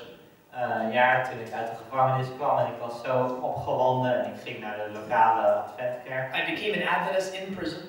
Ik werd al adventist in de gevangenis. I was introduced to 3ABN and reading literature and reading Halloween's books. Ja, ik maakte kennis met 3ABN, adventistisch video kanaal. Adventists brought. Yeah, the local Adventists were sending literature in there and they were broadcasting a program into it. De lokale adventisten daar die verspreiden literatuur in de gevangenis en lieten ook televisieprogramma's zien. Let me say this as well. As I'm talking about my testimony about doing ministry. Als ik praat over mijn gevangenis, mijn getuigenis in evangelisatie. Many times young people ask me as well, like, how did you get involved in ministry? How did you start? Dan vragen jonge mensen dat ook van hoe raakte je betrokken in het werk voor God dat je nu doet. I'll tell you how it starts. Ik vertel je hoe het begon. It does not start by just all of a sudden you just travel the world. That's not how it starts. Het start niet door gewoon zomaar te beginnen om overal heen te gaan ter wereld. It starts by being faithful in whatever God puts right in front of you. Het start om getrouw te zijn in alles wat God je geeft. So for me, ministry began in prison by telling the next inmate about Jesus. Dus voor mij begon die bediening in de gevangenis toen ik mijn buurman in de gevangenis vertelde over Jezus. Did you know that Jesus died for your sins? Hey, wist je dat Jezus voor jouw zonde is gestorven? Look what the Bible says in John 3:16. Kijk wat de Bijbel zegt in Johannes 3 vers 16. For God so loved the world that he gave his only begotten Son. Want als we lief heeft God de wereld gehad dat hij zijn enige geboren zoon gegeven heeft. Would you like to give your heart to Jesus? Zou je je hart aan Jezus willen He loves you. Hij houdt van jou. Let's pray. Laat ons bidden. That's how I started. Dat is hoe het begon. That's all I knew. Jesus loves me, this I know. For the Bible tells, that's all I knew. Dit was alles wat ik wist. Jezus houdt van mij. Hij stierf voor mij. And I tell somebody else, maybe like Hank. This person iemand anders, bijvoorbeeld Henk. Hey, you know about Jesus? Hey, weet je And he says, Jezus? oh, how do you answer these questions here? En zegt, hoe kun je deze vraag beantwoorden? The Bible was written by man and all these different Hij was objections. geschreven door mensen en allerlei. And how do you answer this question? Hoe kun je deze vraag beantwoorden? I said, I don't know. En ik zei, dat weet ik niet. Give me time and I'll go study and I'll come back and give you the answer. Geef me tijd en ik ga studeren en dan kom ik terug om je een antwoord te And geven. I go pray, Lord, how do I answer this man's questions? En wat van, hoe kan ik deze vragen beantwoorden? And by my own study, door mijn eigen studie, God was helping me to learn little by little how to understand the Bible. Door God stap voor stap om de Bijbel te begrijpen. And maybe I'd read something else and I'd come back, hey, I have an answer. En toen las ik wat en kwam ik terug, hey, ik heb een antwoord. Well, the Protestant canon was 66 books written by about 40 different authors over 1600 years, spoke 3 different languages, Hebrew, Aramaic, and Greek. Yeah. And the best manuscript evidence shows that manuscript evidence, archaeological evidence, prophetic and statistical evidence shows the Bible can be relied on.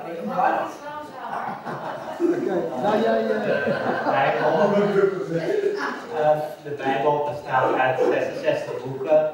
En je hebt bewijs voor de Bijbel, archeologisch bewijs, historisch bewijs.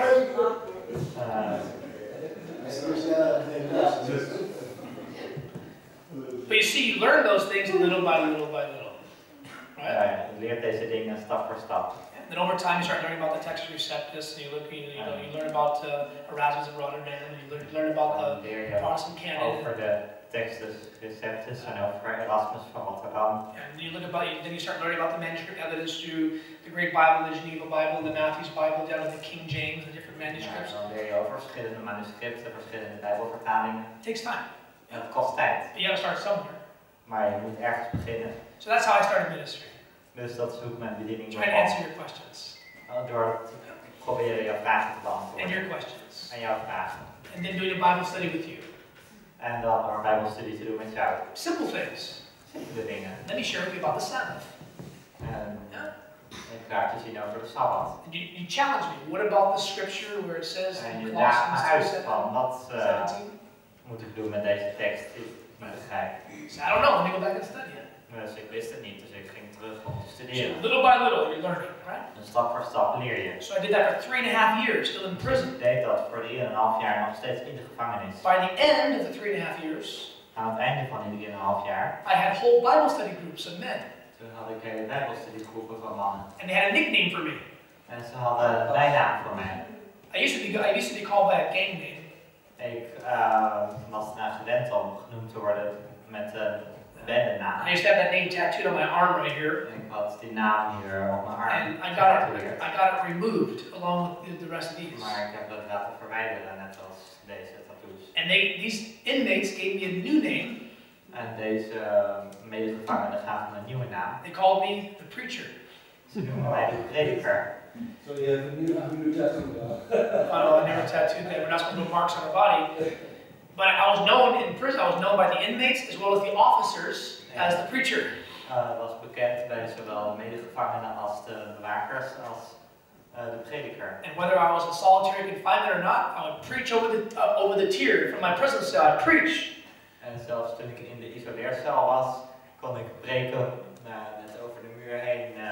And you know, in there it's all in echoes. En daar zijn ook wel echo's So in de gevangenis. everybody could hear me down the prison cells, including the officers, with the guns. They would be listening to my sermons.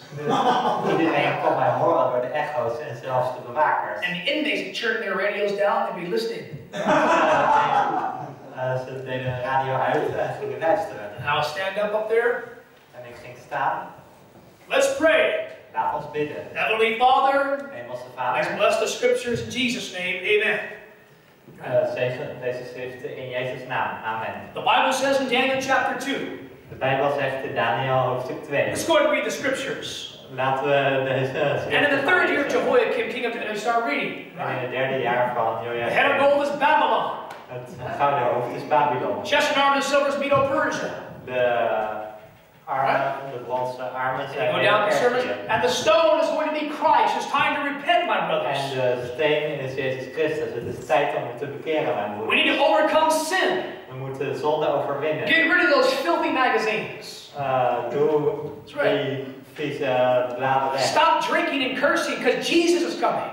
Stop om te drinken en te vloeken, want Jezus komt eraan. Let us pray. Laat ons bidden. Our Father in heaven, Onze Vader in I hemel. pray that you have mercy upon these men. En ik bid dat u genade hebt met And that deze you help us man. get ready for your soon coming. En dat u ons helpt om klaar te zijn voor uw spoedige komst. In Jesus' name. In Jezus' naam. Amen. Amen. And they started knowing me as the preacher. En ze begonnen bij de prediker. And I remember one of the officers, En ik ontmoette een van de bewakers. one time he told me secretly. En een keer vertelde hij mij stiekem. He came to me and he says, Hij kwam naar mij en hij zei: you're a powerful preacher. je bent een krachtige prediker. He says, one of these days when you have a church, I want to go there. Een van deze dagen, als je een kerk hebt, dan wil ik daarheen gaan. This was the officer who had the gun in the tower. He was shooting Dit was inmates. de bewaker die een wapen had en die normaal dus gevangenen neerschoot. When I was in solitary confinement, Toen ik in de isoleercel zat, this is what happens. They strip you naked every day. ze laten, Okay. ja, ze doen al je kleren uit, ze laten je naakt staan elke dag. They do this before you leave the cells. When they put you with other inmates, they make sure you don't have any weapons. So you have to always go naked. You have to show yourself and open your mouth. You have to bend over and cough. All these different, very humiliating. Ze doen dat allemaal in de vernederende dingen om te zien of je echt geen wapens hebt. And you have to shake out your clothes, your socks, and your shoes. Make sure you don't have any je weapons. kleren uit en je sokken en je schoenen. So I used to Kijk of smuggle. je geen wapens hebt. So they used, whenever I go to the prison yard, I would have to be stripped naked. But I used to smuggle scriptures in my shoe. Ik moest naakt staan, maar ik was gewend om bijbelteksten of briefjes te smokkelen in mijn schoenen. Yeah. So you know, like under the sole, I open it and I write scripture very small. Op de zool opende ik het en schreef ik bijbelteksten. I could write a whole psalm or a whole chapter of the Bible on a piece of van de paper Bijbel op een klein papiertje. as big. Een heel klein papiertje. So I would fold it, roll it up as a very small little roll, Dat is een klein rolletje. stick it at the very top of my shoe, En deed in mijn schoen. and when they strip Bij me out, mijn tenen. hey, you know, and then I take my shoes, knock them together. They couldn't feel my shoes. They couldn't feel it. Ik sloeg mijn schoenen tegen elkaar en dit zien. Ze zijn And I take it out and I open it up to the men and I start having sermons. En dan nam ik dat briefje eruit. And so Opende ik het en kon ik preken houden. they would ask me Bible questions. Ze vroegen me vragen over I de go back and Bijbel. study it, I write down the scriptures, smuggle it, so every day I was bringing down scriptures in my shoe. Terug en studeerde en schreef het op. bij de teksten met antwoorden, zodat ik die kon vertellen. So I was the preacher. Dus ik was de prediker. Yeah. So when I got out of prison, I already had experience in doing ministry. Dus toen ik uit de gevangenis kwam, had ik al ervaring in het bedienen. I love the Lord Jesus. Ik hou van de Heer Jezus. And I love sharing His word with other people. En ik hou ervan om zijn woord te delen met andere mensen. And I love to share with people how Jesus changed my life. En ik hou ervan om te delen hoe Jezus mijn leven So veranderd heeft. I got out, I joined a local Seventh-day Adventist church. Toen ik eruit kwam, toen ging ik naar de lokale Adventkerk. And everybody in the church was, Iedereen in de kerk was... everyone in the church was spiritually asleep. Iedereen in de kerk was geestelijk slapen. And it was very discouraging. En het was erg ontmoedigend. As a young person, Als een jonge persoon. And so God in His providence led me to a church that was very on fire. Dus God in zijn voorzienigheid die leidde mij in een kerk die juist heel erg vurig was. This was in the Southern California Conference. Dit was in de Zuid-Californische conferentie. But the pastor there was very, how should I say? Maar de predikant daar was erg, hoe zou ik dit zeggen? He was not so mainstream. Hij was niet zo, gewoon. No. He was an on fire preacher. Hij was een vurige predikant. So I became an elder there. Dus ik werd daar een ouderling. I became a Bible worker. En bijbelwerker. And that's when I started doing more full-time ministry, knocking on doors. En toen ging ik in meer voltijd bediening, ging ik op de deuren kloppen, langs de deuren. And that's where I met my wife. En daar ontmoette ik mijn vrouw. And so we got married, had children, it's all over. One of the doors. Dus trouwden. I just missed, Pastor. Please, little rewind. I missed that part, how you met your wife. Oh, I'm already I done. was disturbed. The story's over now. I just finished. We got married, we had children. Please. It's interesting. I thought we were all done. How did you meet your wife? Time is up already. How did I meet my wife? I met her in church. In the church. Norbert. All right, you really want to know? Oké, je wilt echt weten? Toch wel. That's the most You're waiting for the romantic part. Ah, I see. Okay, that's what all the women on the edge of their seat. Even the single men are listening now too. Okay. I think after your talk you start marriage bureau. I'm sorry. Marriage counseling. Marriage, how do you say that? Wedding planner. Alle? Counseling. Huwelijksbureau. Huwelijk. What is this? Bureau of Marriage. All right, so let's now go into the actual testimony of relationships. Laten we gaan naar wat getuigenis over relaties. Everyone wants to know about relationships, Iedereen wil wat weten over relaties. right? Echt waar?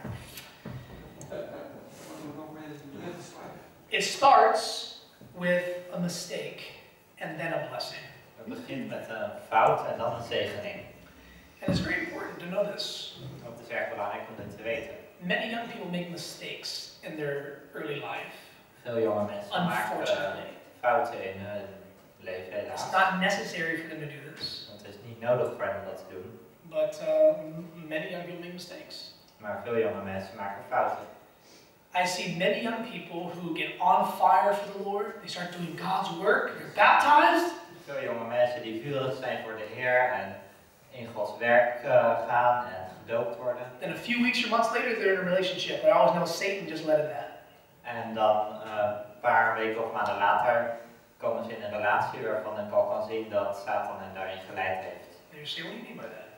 Maar je zegt, wat bedoel je daarmee? All right, you ready for some practical counsel? Wil je wat praktisch advies krijgen? 3 most important decisions in life.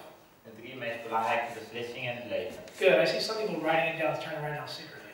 It's okay. You need all to be writing it down. This doesn't need to be a secret. Everyone needs to know this. Every young person should be taught this. Iedereen zou dat moeten weten, in bijzonder jonge mensen. Okay. If you get these 3 decisions correct, you're going to be all right by God's grace. Als je deze 3 beslissingen goed maakt, dan If you get these 3 decisions wrong, you're in big trouble. Als je deze 3 beslissingen fout maakt, dan krijg je veel problemen. And it has to be in their order. En ze moeten in de goede volgorde zijn. Okay? And this, number 1.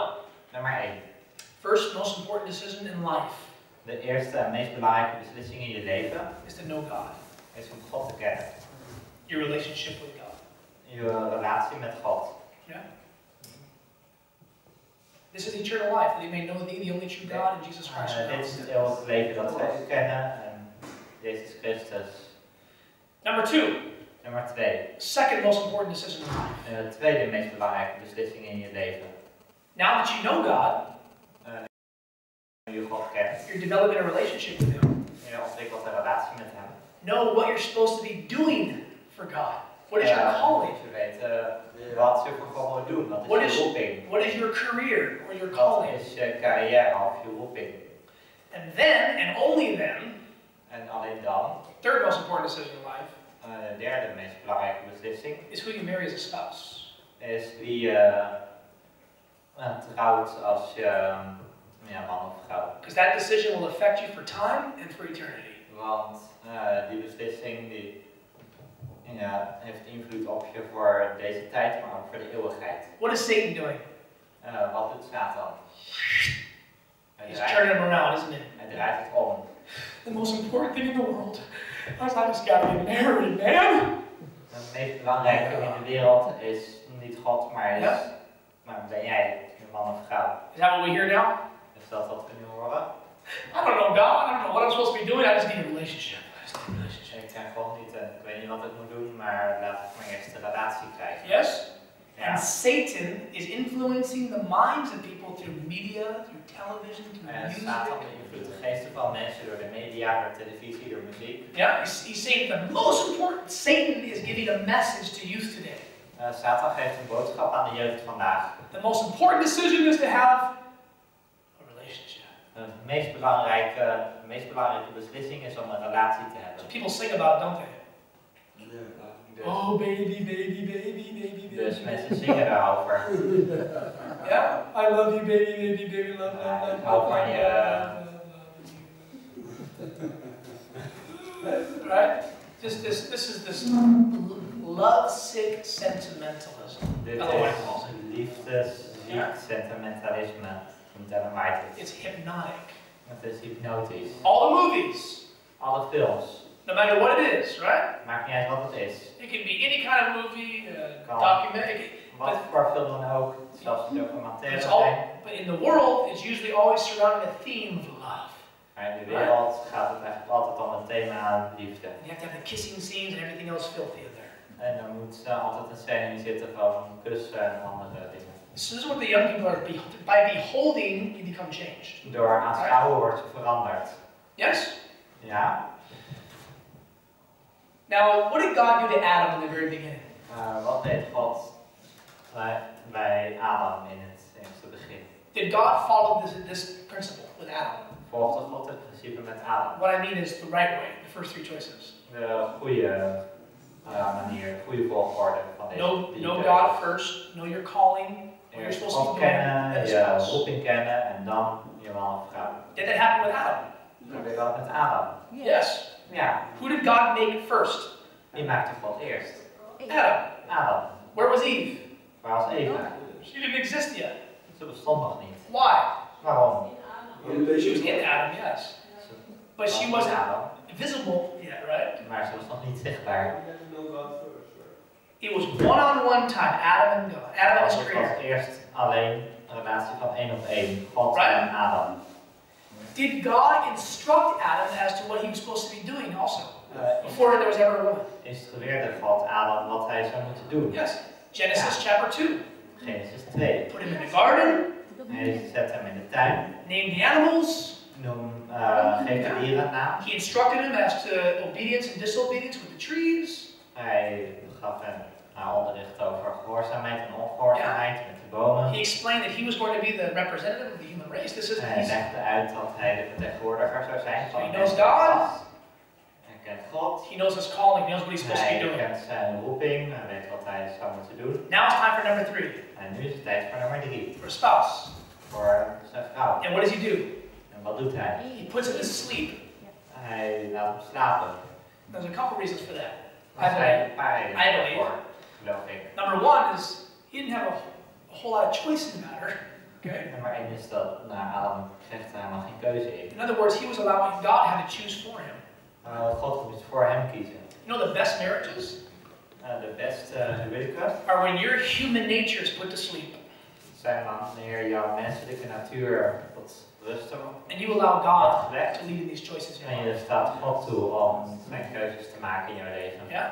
Adam wasn't out there on the Adventist dating sites on the web. He wasn't looking around. The woman was brought to him.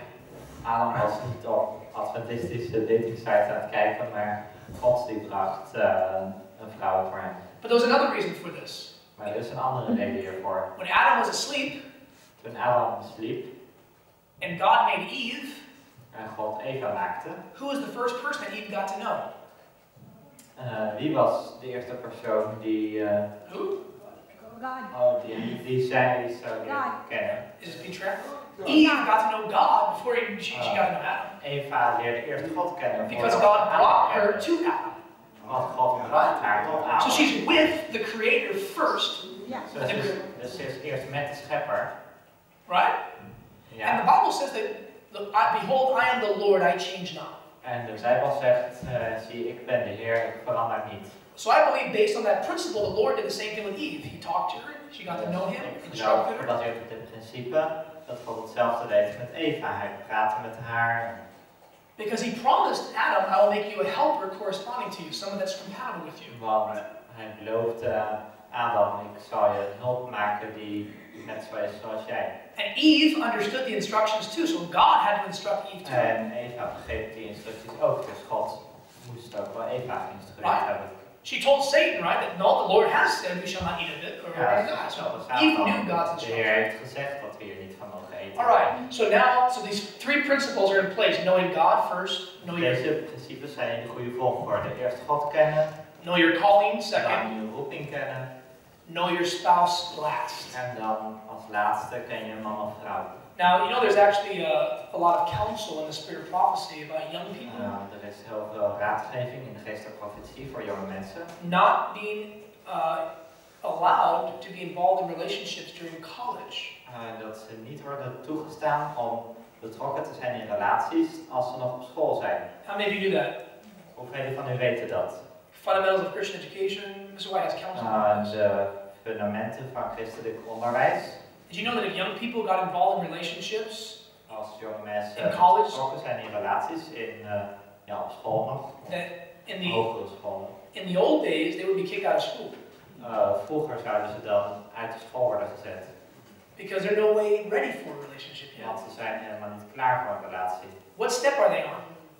Welke stap zijn ze nog in hun leven? They're on step 1 and 2 still. Ze zijn nog steeds in stap 1 en 2. They're growing in their relationship with Christ. Ze zijn nog aan het groeien in hun relatie met They're trying to Christus. figure out what they're supposed to be doing in life. En ze zijn nog aan het uitvinden wat ze moeten doen in hun leven. Now, I've done pastoral work for the last 10 years. I have pastored churches. Ik ging naar verschillende kerken in de afgelopen 10 jaar. So over the last 10 years, I was able, by God's grace, we raised up and I pastored 6 different churches in different areas. Over the last 10 years. Dus ik was predikant in 6 verschillende kerken. I've done a whole lot of counseling with En ik people. heb heel veel advies gegeven aan heel veel mensen. And even in the church, Maar zelfs in de kerk, even with, Christian parents, zelfs Christian met husband and wife, christelijke ouders, a lot of times there's still a struggle in the marriage because they got married in college. zijn er vaak toch problemen in het huwelijk omdat ze getrouwd zijn op school. Before they really knew what they were supposed to be doing in life. Voordat ze echt wisten wat ze in hun leven moesten doen. So what happens is you get married and all of a sudden later on you discover you have 2 different goals. Ja, wat gebeurt er nou als je trouwt en dan later ontdek je dat je 2 verschillende doelen hebt. One wants to be a professional, Eén die wil professioneel zijn. and you were studying to be a professional as well. En je wil ook een beroep hebben. Like my wife. My wife was in medical school in Loma Linda. She was going to be a doctor. Mijn vrouw was in de medische school in Loma Linda. Ze zou een dokter worden. If she would have gotten married to physician there, she would have been very miserable. She admits it. She never really deep down really wanted to be a physician, but she was just she was still trying to figure it out. Als zij getrouwd was, zou zijn met een arts, dan zou ze nu problemen hebben omdat ze niet echt arts wilde worden zelf. You see? So if one person is trying to be a professional, En één persoon probeert professioneel te zijn. and then they get married, En dan trouwen ze. and later on the other person really desires to do missionary work. Maar dan de andere persoon die verlangt er echt naar om zendingswerk te doen. You now have this perpetual struggle of two different goals in Ja, the dan marriage. heb je strijd tussen twee verschillende doelen in het huwelijk. You understand what I'm saying? Je begrijpt wat ik bedoel. So when I tell people who are unmarried, Dus ik vertel mensen die nog niet getrouwd zijn. spend time in your relationship with Christ. Ja, besteed tijd in je relatie met Christus. Get grounded in who you are. Who are you in Jesus Christ? Word gegrond in wie ben je in Jezus Christus. What are you supposed to be doing in this life? Wat zou je moeten doen in dit leven? And if you know what you're supposed to be doing, En als je weet wat je zou moeten doen, then go do it. ga het dan doen. Because as you're walking in that calling of God, Want als je wandelt in die roeping van God, if it's the Lord's will, als het de wil van de and Heer if is, it's His timing, en als het zijn tijd is, He can bring somebody else in that same walk that you end up ja, naturally meeting with. Doing dan the kan same hij thing. iemand anders brengen in diezelfde wandel die hetzelfde doel heeft. Otherwise, can two walk together except they be agreed? Anders kunnen twee samen gaan wandelen. You get it? Alright. So I made a mistake Begrijpt het? before I met my wife, like many young people do. Ik maakte een fout voordat ik mijn vrouw ontmoette. And Zoals veel jonge mensen doen. I got involved in a relationship with a young lady that I had known since I was 16 years old. En ik raakte betrokken in een relatie met een jonge dame die ik al kende sinds ik 16 jaar oud was. And actually, she became an Adventist and so forth. And so, Adventist, that's all you need, right? Zij was een Adventist geworden, dus ik dacht, oh, Adventist. Yeah, you're Adventist, I'm Adventist, that means we're happy. Adventist, ik ben Adventist. Nou, zijn gelukkig. No, not quite. Okay. And so we got involved in a relationship. Dus When I was 25, I just got out. Toen ik 25 was, dus ik kwam net uit de gevangenis en ik kwam in die relatie. I was just starting to get on my feet spiritually. Ik begon net al geestelijk op mijn voeten te I staan. was still just trying to figure out my life. Ik was nog steeds bezig om mijn leven op een rijtje te krijgen. And unfortunately, there was mistakes that were made in that relationship. Helaas maakte ik fouten in die relatie. And of course, the relationship didn't last. Nou, die relatie die hield op. Praise the Lord. Prijs de Heer. And I was able to get on my life. En ik kwam eruit. Now I look back, and even though it was a very difficult situation I went through, it was very, very hurtful. En als ik terugkijk, zie ik dat het een erg moeilijke, There was pijnlijke situatie there was was waar ik doorheen ging. unfaithfulness that happened in that relationship, not from me, but from the other party. Ontrouw, ook van de andere kant in die relatie. And it was very, very broken experience. En een hele gebroken ervaring. And I look back and I say, thank God. En ik kijk terug en denk van, dank God hiervoor. Because it got me out. Dat hij me eruit gehaald heeft. And I met my wife, praise the Lord. En toen ontmoette ik mijn vrouw, prijs de Heer. But that experience did something for me.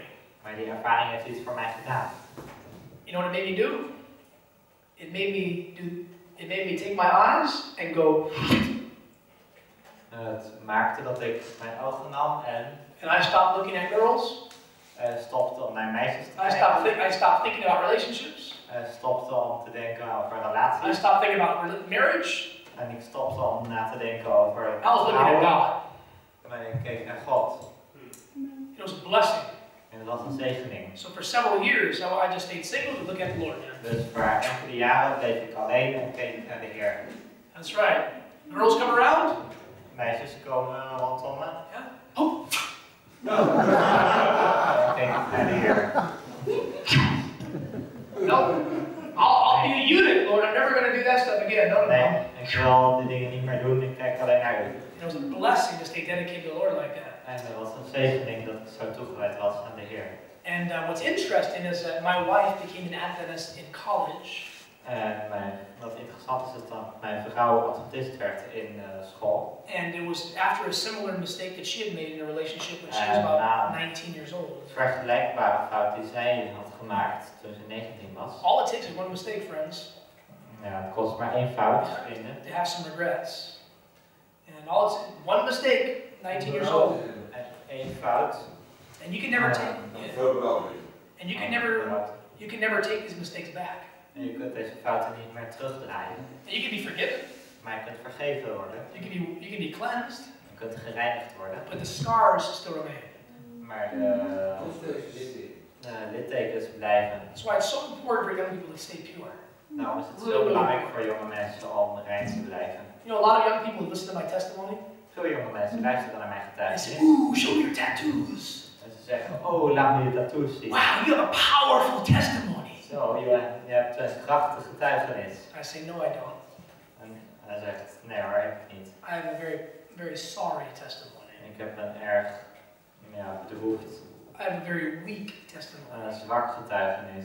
You know what the most powerful testimony is? Je weet wat het meest krachtige getuigenis is? Is a young person Een jong persoon who can stay pure die rein is gebleven. and keep himself or herself unspotted from the world. En die zich onbesmet heeft gehouden van de wereld. Dat is krachtig.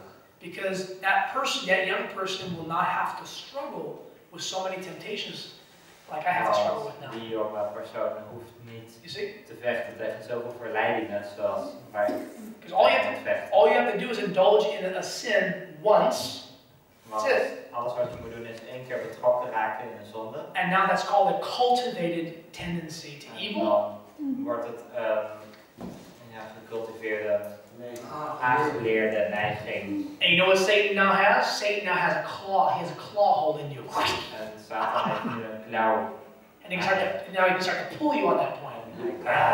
Trekken. Come do it again, do it again. And you know what I'm talking about, don't you? Now you're like, oh, please, no, I don't want to do it again. Nee, ik wil niet meer.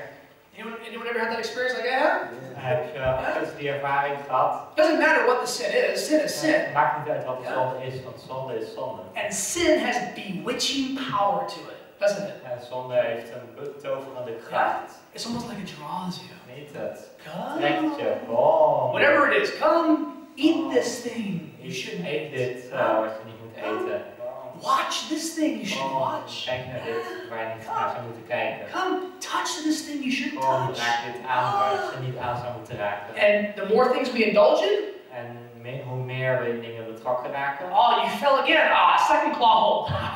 Voor je tweede klauw trekt. Some of us, like me, is like this. Sommige mensen van ons zoals ik.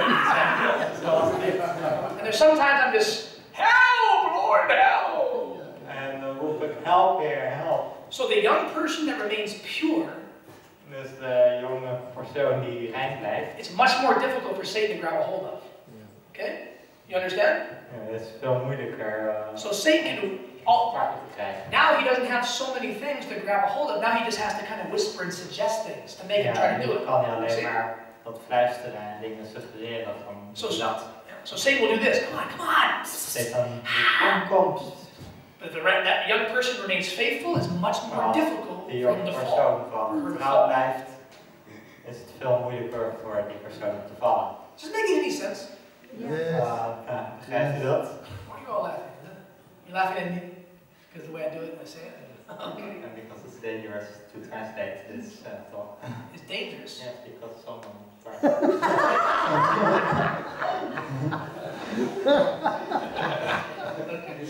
You've never translated somebody like me, have you? Somebody plays with your hair like that.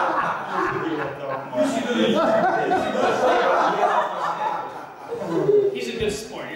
You're doing good. After he's done, he's going to say, I never want to translate this man. I will translate you. I will translate you. You stand on that side of the room. I stand on this side of the room. Als ik ga vertalen, dan sta je daar en ga ik daar staan. Okay. Okay. So the question was how I met my wife. De vraag was hoe ik mijn vrouw leerde kennen. I'm sorry, I know it took a long time to get there. Sorry dat het veel tijd heeft gekost om daar te komen. You know, I'm trying to bring into this principles here and there. You know. Ik probeer wat principes te leren hier en daar. I hope you don't mind that I'm doing it this way. Ik hoop dat u niet erg vindt dat ik dat op deze manier doe. I'm doing this for a reason. I know it's taking long, but it's because Ja, ik doe dit met een reden. Ik weet dat het veel tijd kost. if I can share with you God's principles connected with how it really works, it makes more sense. Maar als ik je Gods principes kan laten zien in verbinding met hoe het in de praktijk werkt, dan zegt het je veel meer. My wife was a student at Loma Linda University. Mijn vrouw was een student op Loma Linda Universiteit. She was raised an Anglican Catholic. Ze was opgegroeid als Anglikaans katholiek. You know, a very formal church. Een hele formele kerk. She left home at the age of 18 to go to college. Ze verliet haar huis toen ze 18 jaar oud was om naar school te gaan. She went to a Lutheran university in Washington. Ze ging naar een Lutheraanse universiteit in Washington. It was there at 19 that she became converted in her life. Ze was 19 toen ze bekeerd werd. She began going to an Adventist prophecy seminar. Ze ging naar een Adventistisch serie lezingen over profetie. And this was during the time that she was very broken because of a bad decision she had made. In die tijd was ze erg gebroken door de slechte beslissingen die ze had gemaakt. She was seeking for God's forgiveness and for God's cleansing Dus in her life. ze zocht naar Gods vergeving en Gods reiniging in haar leven. And she never missed a night. Every single night she was there faithfully listening. En ze miste geen enkele avond. Ze ging elke avond naar die lezingen over profetie. And she was then baptized into the Seventh-day Adventist Church. En ze werd gedoopt in de Zevende-dags Adventistische kerk. So she transferred to an Adventist college, it was called Walla Walla. Dus stapte over naar een Adventistische school, Walla Walla. And she immediately got involved in missionary work. En ze raakte direct betrokken in zendingswerk. So she was a student missionary for about 9 months in Micronesia, Dus Pacific Islands. was zendingsstudent in Micronesië, de Pacifische eilanden. It's one of the Asian islands in the Pacific Islands. Aziatisch eiland. She graduated with a Bachelor of Health Science, and then she transferred to Loma Linda to become a physician. En ze gradueerde, ze behaalde een graad. Daarna ging ze naar Loma Linda om dokter te worden, om arts te worden. Pretty interesting mix, huh? En erg interessant. Medical student, marries, high school dropout. Een medisch student trouwt met iemand die zijn school niet heeft afgemaakt. Yeah. Very quiet, very obedient to her parents, very studious young lady. Gehoorzaam aan haar ouders. Marries Emiliano Zapata, the revolutionary. Trouwt met Emiliano Zapata, de revolutionair. She, at Loma Linda, she began struggling in her Christian experience. Op Loma Linda kreeg ze problemen in haar christelijke ervaring. Because she never really felt like she fit in to the Adventist church. Omdat ze zich niet echt thuis voelde in de Adventkerk. She believed in the Sabbath. Ze geloofde in de Sabbat. But she was really just struggling with just how to fit into the Adventist church. Ja, maar ze had er een probleem mee dat ze zich niet echt thuis voelde, niet echt haar plek kon vinden in de Adventkerk. She felt like it was very formal. There wasn't a whole lot of love and family that she really needed in her life. Voelde dat het erg formeel was en dat ze niet echt de liefde vond die ze nodig had. So she began praying. Dus begon te bidden. And said, Lord, en ze zei, Heer, you have to help me to find some people that I can study with. Otherwise, I'm going to go back to church on Sunday.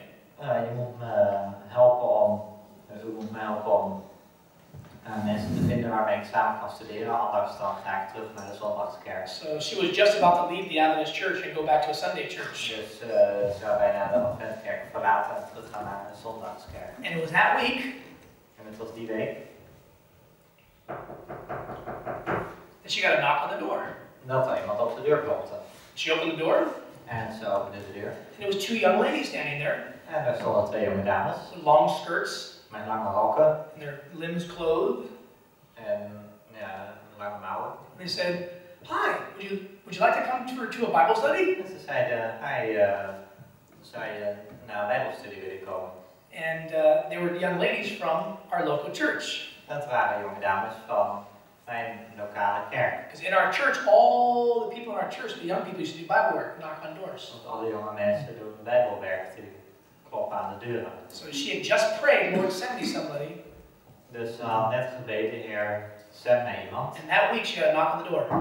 En op die week kreeg ze iemand aan de deur. You know, Jesus knows who his sheep are, don't they? Jezus kent zijn schapen. But we have to go out and seek for those lost sheep. Maar wij moeten naar buiten gaan om te zoeken naar die verloren schapen. And so she was invited to a study that was led out by one of the other elders in our church. Dus werd gevraagd, uitgenodigd voor een studie die gedaan wordt door een van de ouderlingen in onze kerk. And we had a week of prayer during her spring break at school. En we hadden een gebedsweek terwijl haar lentevakantie was op school. So they invited her to our church, and that's when I met her. I met her in the church there. Dus ik ontmoette haar in de kerk daar. But I never talked to her. Maar ik had nog nooit met haar gesproken. So I don't know how much more detail. You want more detail about how it worked? Wil je nog meer details hebben? Yeah. I don't know how much longer we want to go. It's been a long time. Ik weet niet hoe lang we nog gaan. Another 10, 15 minutes or something. Okay, all right. Nog 10 of 15. So we're on prophetic time now. Profetische tijd. You are on probationary. Yeah. So Je bent op de genadetijd. when I first saw her, Toen ik haar voor de eerste keer zag, the first thought in my mind, de eerste gedachte in mijn geest, because she was very different than all the other girls. Remember, she was very quiet and very. ze was echt verschillend van alle andere meisjes. She Ze was was very heel stil, very reserved. heel gereserveerd. She was very different than most of the young ladies in the church. Ze was heel verschillend van de meeste jonge meisjes in de kerk. So the first thought was like, wow, she'd probably one day make a good wife for somebody. You know, a very quiet type of person. Dus hij dacht van, oh, dat zou een goede vrouw zijn voor iemand, zo'n rustig persoon. But I was not interested in her. Maar hij was niet geïnteresseerd in haar. She looked very, very plain. To compare to in the world, you know, in the world you think of all these, you know, like exotic women. This was how Satan does it to men. Ze zag er heel sober uit in de wereld. Heb je vrouwen die heel erg zin opmaken, maar zij was heel sober. She was very plain. Ze was heel sober. She grew up. She never wore jewelry, never wore makeup growing up. Ze groeide op, maar gebruikte nooit sieraden of make-up. She had little glasses on. Ze had bedoeld met kleine glazen. She didn't do her hair fancy. Her hair was just very, just very plain. Ze had haar heel sober, niet modieus kapsel. And very quiet. En heel stil. So she started coming to the church. So I figured, let me just introduce myself one day. Dus ze begon naar de kerk te komen en hij zei van, You know, laten we eens kennis maken. I was an elder there. Ik was ouderling daar. So I remember on Sabbath one day she was drinking water at the cooler and I came up and I just introduced myself. was water aan het drinken en ik kwam om kennis te maken. I said, hi, how are you? En zei, hallo. And we were very formal in that church. We always called each other by our last names. En we waren heel formeel in die kerk. We noemden elkaar bij onze achternaam. And I tried to shake her hand. Ik probeerde haar hand te schudden. And she kind of shook my hand a little bit. En ze schudde mijn hand ook een beetje. And I started trying to talk to her. En ik probeerde met haar te And praten. then she said, I have to go now. Bye. En toen zei ze, ik moet nou gaan, dag. En hij dacht. And then I knew I was not interested in that girl at all. En toen wist ik dat ik zeker niet geïnteresseerd was in dat meisje. Absoluut niet. She was just very prude. She just seemed like she wouldn't talk to anybody. Zo was iemand die helemaal met niemand wil praten. Well, actually she did. She just wouldn't talk to any men. Ze zou helemaal niet met een man praten. All right, now pay attention, young people. You listening? Let op, jonge mensen. Luister je? You listening? Luister je? You're already married, right? You're I'm all, not married anymore. okay. You're all listening, right? Yeah. Luister allemaal. See, I didn't realize what type of a quality that was. Ik realiseerde me niet wat voor kwaliteit dat was. But that's a good quality.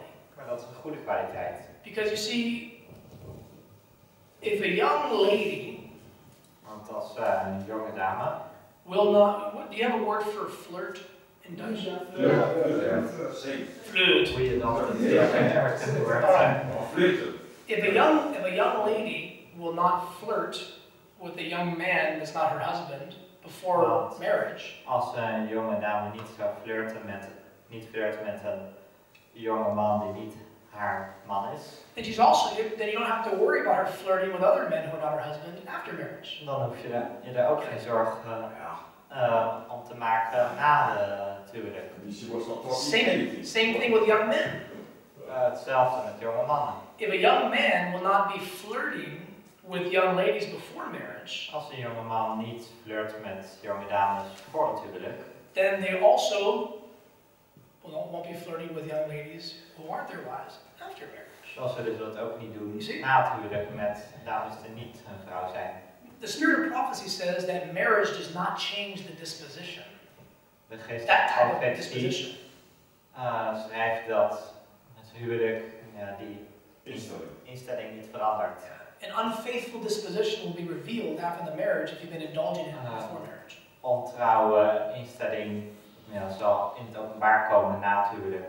So in my mind, see, God was merciful because I was raised in the world, so I didn't understand all these principles. Dus God was genadig met mij, want ik begreep deze principes nog niet. Because I didn't realize that she was the most virtuous one in all the church. Ik realiseerde me niet dat zij de meest waardige persoon was in de hele kerk. Does that make sense? Begrijpt u dat? Deugdzaam. Meest deugdzaam. Ook deugdzaam. So we hardly ever talked. Dus we hadden nog bijna niet gesproken.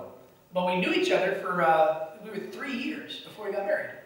Maar we kenden elkaar voor 3 jaar voordat we getrouwd waren. Now here's how God's providence was working in the Dit situation. is hoe Gods voorzienigheid aan het werk was in deze situatie. We were part of the same church.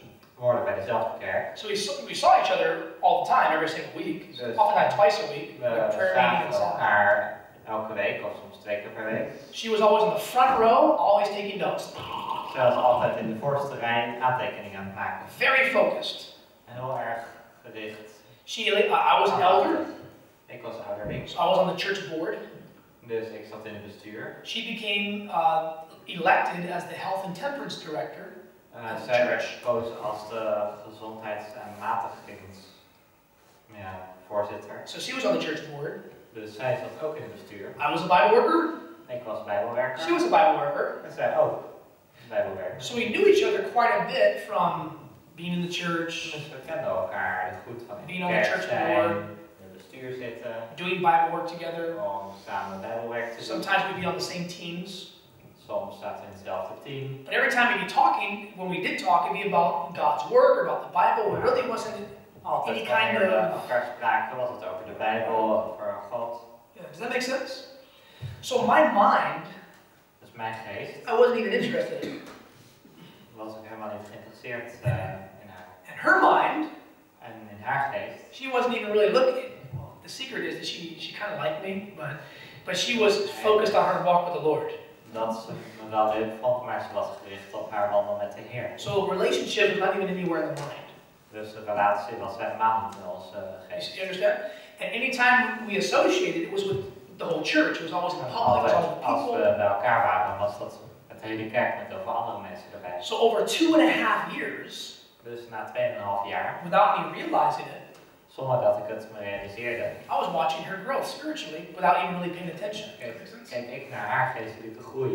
You know what I'm talking about, don't you? Yeah. Je weet waar ik het over heb. I mean, I saw her baptized, and I saw her growing spiritually, and I saw her changing her Ik dress, zag changing haar her doop, and ze geestelijk groeide, haar kleding veranderde. I saw when she was learning healthful cookery and serving the people in the church. She loved to serve, and she just loved Toen people. dat ze ervan hield om mensen te dienen, om kookles te geven in de kerk. Yeah, but I never really thought she would be my wife. Maar ik had er nooit aan gedacht dat ze mijn vrouw zou kunnen worden. So how do I shorten this up? For 3 years, I was in my heart, I still wanted a relationship. Dus voor 3 jaar in mijn hart wilde ik eigenlijk wel een relatie. But God always told me, no, you're not ready. Maar God zei altijd, nee, je bent niet klaar daarvoor. There was character defects and so forth. Er waren karakterfouten. And finally, the Lord had to bring me to a place in my life where I was content to be single. That was really hard. En uiteindelijk moest God me in een plaats brengen in mijn leven waar ik tevreden was om alleen te zijn. Because most people desire Dat was wel erg relationships. moeilijk, want de meeste mensen So I was 20 years old. verlangen naar een relatie. Ik was 28 jaar oud. And I was about to leave the church, and I had an invitation, a calling now to start doing full-time ministry, full-time evangelism. Ik wou bijna de kerk verlaten, maar toen kreeg ik een oproep om juist voltijd evangelisatiewerk te doen. And it was at that time En in die tijd that the Lord spoke to my mind and impressed my thoughts that it was time for me to have a wife. sprak God tot mij en ook dat het tijd was voor mij om een vrouw te hebben. And which really kind of shocked me because the Lord had always Dat was een told me schok voor I mij, wasn't ready yet. You know? omdat God me altijd had verteld dat ik daar niet klaar voor was. And I believe what the Lord shared with me is for the purpose, because as I was about to do full-time ministry, it would be very important to have a partner in ministry, and also to guard against those temptations and so forth. Ja, ik geloof dat God me dat toen die opdracht heeft gegeven om een vrouw te krijgen, omdat in het voltijd werk voor God is belangrijk om ondersteund te worden door iemand die naast je staat. So I told the Lord, okay, I'm willing. Dus ik zei aan de Heer, oké, ik ben gewillig. I thought maybe the Lord was just trying to prepare my mind for a future, relationship down the line somewhere. Nou ja, misschien bereidt God gewoon mijn geest voor om in de toekomst een relatie te hebben. And this is one of the few cases, only a few times in my Christian Dit experience, is een van de weinige gevallen in mijn christelijke ervaring, where the voice of the Lord has been extremely clear. waar de stem van God heel erg duidelijk is. Now, I don't condone just listening to voices, as it were. Ja, Be careful with that. Moedig niet aan om dus naar stemmen te luisteren. But there are two times in the last 17 years of my life that I distinctly heard the voice of God in my Twee mind keer in twice. mijn leven dat ik de stem van God heel duidelijk hoorde. Once was in my very early Christian experience within the first month of being a Christian, which I won't go into right now. In de eerste maand toen ik christen was, maar daar ga ik het nu niet over hebben. It was a personal promise that God gave to me, I believe. Het was een persoonlijke belofte die God aan mij gaf. And the only other time I can ever remember hearing a voice that, not an audible voice, but it's almost like, I can't describe it. Almost like somebody's whispered in your ear, but not an audible word, and it is clear in your mind. It's like, almost like words in your mind. I don't know how to describe it. Nou, bijna als woorden in je geest, heel duidelijk. And the second time I ever heard God's voice that clearly was when He told me who my wife was supposed to be. Wanneer hij mij vertelde wie mijn vrouw zou moeten zijn. And when I was talking to the Lord about this, En toen ik het met de Heer over had, in my Selena Wanamaker, boom, that was supposed to be my wife. toen was het alsof God zei, boem, dit zou je vrouw moeten zijn. And I told the Lord, no thank you, I'm not interested. En ik zei tegen God, nee dank je, ik ben niet geïnteresseerd. And so I started arguing with Him. Dus ik begon te argumenteren met God. I don't even like her, Lord. Ik zei van, maar ik hou helemaal niet. She doesn't even like me. She hardly talks to me. Ze houdt ook niet van mij, ze praat bijna niet met me. And so I didn't trust myself.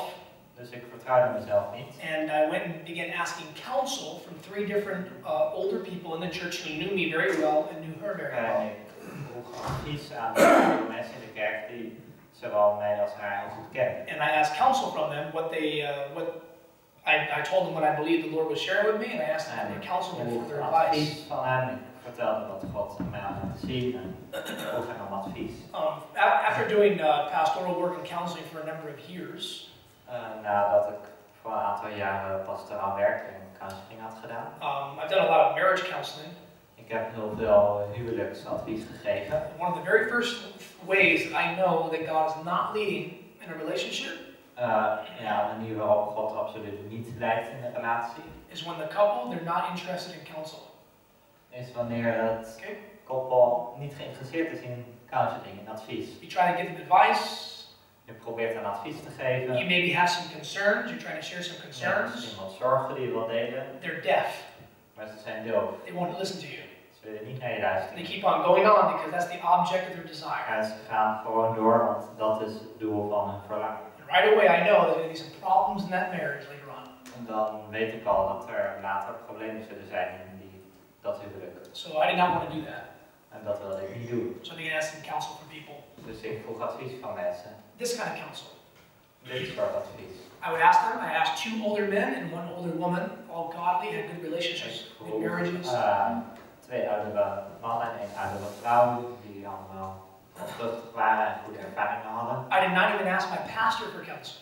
Ik vroeg niet eens mijn predikant om advies. Because even though he preached present truth, he had a bad marriage. Want terwijl hij En ondanks dat hij de tegenwoordige waarheid geeft, had hij slecht huwelijk. So I'm not going to ask you counsel about how to have a good marriage if you have a bad marriage. Dus ik ga jou niet om raad vragen over een goed huwelijk als je zelf een slecht huwelijk hebt. And this is the kind of questions I asked. En dit soort vragen stel je. What do you think about my character? Wat denk je over mijn karakter? You know me. Je kent mij. Do you think I'm ready for marriage? Denk je dat ik klaar ben voor het huwelijk? What kind of husband do you think I would make? Wat voor man denk je dat ik zal zijn? What are the areas you think I need to work on in my life? Wat voor gebieden moet ik aan werken in mijn leven? What is your counsel about how to have a good marriage? Wat is je raad om goed huwelijk te hebben? What kind of a personality of a woman do you think would best complement my personality? Wat voor persoonlijkheid van een vrouw zou het beste samengaan met mijn persoonlijkheid? And then I share with them what I thought, that I believe that God is telling me that Sister Wanamaker is a good potential for a wife, but what do you think about her? En dat God, dat ik het zo ervaren dat God tegen me zei, zuster Wanamaker is een goede vrouw voor jou, maar ik vroeg, wat denk jij daarover? I tried to ask as many questions as I could. En ik vroeg zoveel vragen als ik kon. You understand what I'm saying? Begrijp je wat ik bedoel? And all three of them, en alle drie, in the mouth of 2 or 3 witnesses, in de mond van 2 of 3 getuigen, these are good, godly, mature dat waren goede, godvruchtige, volwassen adviesgevers. They believed that God was leading. Zij geloofden dat God aan het leiden was. And some of them had even shared for a while that they had said that, you know, we never said anything to you, but we have said the same thing. We believe that this sister would make an excellent wife for you. En ze hadden het niet verteld, maar ze dachten eigenlijk wel hetzelfde, dat die zuster een goede vrouw voor hem zou zijn. So that's where it started. Dat is waar het begon. And then after that, en daarna is pretty much how we started to court and how God led us through a godly Christian relationship. Over hoe de relatie kregen en hoe God ons daarin leidde. Maybe we can do this later, huh? Misschien kunnen we dat later doen. What's that? We're going home. You're all leaving? Yeah. Right. Oh. We gaan allemaal naar huis. We stay for this. I must leave. What do you want to know? What do you want to know specifically? Maybe you should ask me the questions. No. Otherwise, I just keep on talking. Just tell us. Huh? Just tell us how you. After 6. Oh, you come with us. Now you're in courtship. What about the courtship? What do you want to know about the courtship? Wat wil je weten over? How does it start? What Yes, do how we did you do? do it then? Because you don't like it. You don't like it. And how did you do it? And how did she do it? Okay. How did you meet each other? All right. So. That's on you. Okay. So let me see if I can try to simplify a little bit. Kijk of dit kan vereenvoudigen. I had no idea how to start a godly Geen courtship. idee hoe goddelijk verkeer start. I think the real question you asked is in fact, how was God leading you or your wife or both? Okay. That you knew that you were, how do you say, the best time for it? Well, how did I know that God was leading me Hoe personally? wist je dat God mij leidde dat je bij elkaar zou moeten zijn? Well, there's several ways you can know that God. Ellen White in the book Steps to Christ says there's several ways God communicates to Het us. boek Verleden naar Christus, dat er meerdere manieren zijn waarop God met ons kan communiceren. He communicates to us through His Word, Hij communiceert met ons door zijn woord, through providence, door voorzienigheid and I also believe He communicates to us through the counsel of other people. en ook door de raad van andere mensen. So I believe that the Lord in His Word said it's not good for a man to be alone.